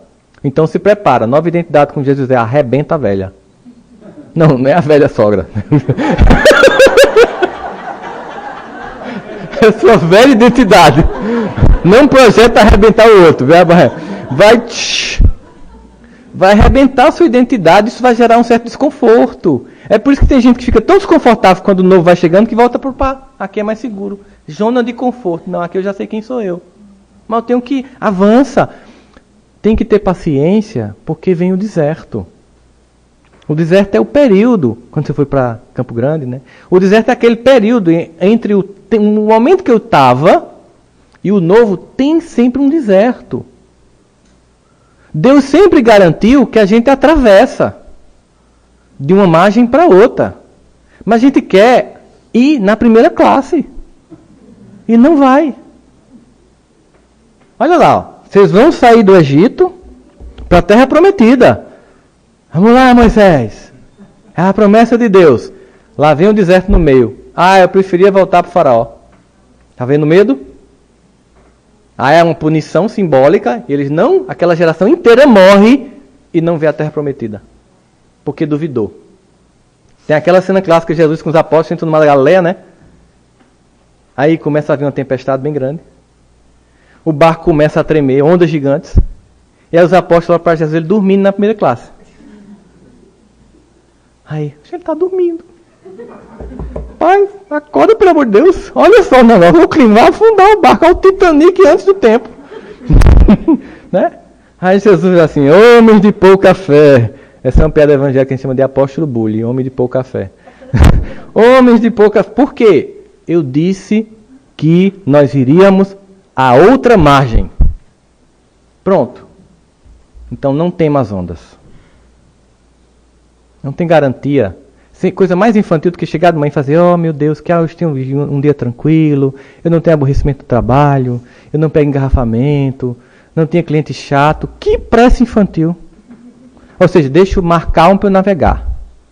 Não. Continua forjando em mim competências para navegar em qualquer percurso. O mundo não vai mudar para eu ter paz. Eu vou contribuir com a paz para o mundo. Cada um que se apazigue reverbera nos outros. A nova identidade não é fantasiosa. Eu vou ser uma pessoa que tenho defeitos e assumo isso, acolho para modificar. Combate as más inclinações. Mas não pense que é um combate violento de retenção. Porque tem gente que confunde reforma íntima com contenção de defeitos. Não. Reforma íntima não é contenção de defeitos. Como muito bem Décio nos colocou nessa imagem que eu adorei, Décio, dos copinhos vazios. A reforma íntima não é a observância dos copos vazios. É o preenchimento desses copos, através dos copos que já estão cheios. As minhas virtudes me forjam competência para preencher os meus vazios. E aí eu vou construindo em mim a capacidade de ser amado. É quando em casa eu chego e percebo que Deus me sonda, me conhece e ainda assim me ama. E se esse ser me ama, eu não tenho outro dever que não seja me amar. Exatamente agora. Não no projeto que eu gostaria de ser. Não naquela fantasia infantil de um ser super especial que só assim eu poderia amar. Não. Me amar agora, já. E quando eu consigo esse momento, sim, amo o próximo como a mim mesmo. O próximo com todos os seus defeitos que tem, todas as suas incoerências que tem, mas que eu amo porque também tenho todas elas. Eu amo porque eu não posso jogar pedra porque eu tenho um telhado de vidro. Eu amo porque eu estou junto com você, identificado nas nossas fragilidades. Mas o que acontece, aí Paulo define, é que a partir do advento do Cristo, eu agora tenho meta. Tenho uma meta. Eu posso até de vez em quando desviar. De vez em quando eu posso ir pelo vale da sombra e da morte, mas mesmo assim, eu não vou temer porque ele não me abandona e faz eu voltar. E Davi diz, porque a tua vara e o teu cajado me consolam. Deus sempre faz as ovelhas voltar para o bom caminho, mas de vez em quando tem que usar o cajado e a vara, que na verdade simbolicamente são nossas próprias experiências, das dores que são provocadas por nós mesmos para que nós sintamos a emergência da mudança, ou o alerta da necessidade de que alguma coisa estranha está acontecendo. Vocês sabem que gás de cozinha, que aqui ninguém usa mais, mas no Brasil ainda tem, o gás de cozinha ele de forma natural não tem cheiro nenhum. Mas as empresas colocam aquele odor desagradável para que você saiba que tem alguma coisa estranha acontecendo. A dor é um sintoma de que alguma coisa estranha está acontecendo. Fecha a torneira. Muda a conduta. Segue a vida. Progresso é amar-se como se é. Progresso é entender que quando você tem uma meta, você se desvia, mas você volta. É perceber que a misericórdia divina permite a gente muitas experiências para chegarmos a alcançar esses picos de luz que tantos irmãos nossos já alcançaram e que não são alguém que nos oprime porque conseguiu, mas nos inspira porque conseguiu. Quando nós vemos, por exemplo, quando o Décio coloca Chico Xavier no final, é alguém que nos inspira a possibilidade de alcançar patamares como aqueles de evolução. É quando a gente olha para as pessoas que cometem equívocos profundos e pensar, um dia você vai ser um anjo. Porque o Pai que me ama, que te ama também, Ele vai dar a você as condições que a mim deu, para que você ilumine sua própria consciência. É uma identidade forjada na capacidade de se amar, de perceber que, como diz o evangelista João e também Pedro, Deus é amor. E não existe nada que Ele não faça que não tenha um objetivo amoroso.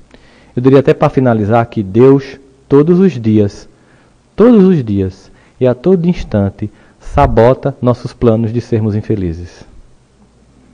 A gente faz tudo para dar errado, mas Deus faz tudo para dar certo. E o mundo até pode dizer, você não vale nada. Mas Deus diz, mas eu gosto de você. Muito fácil.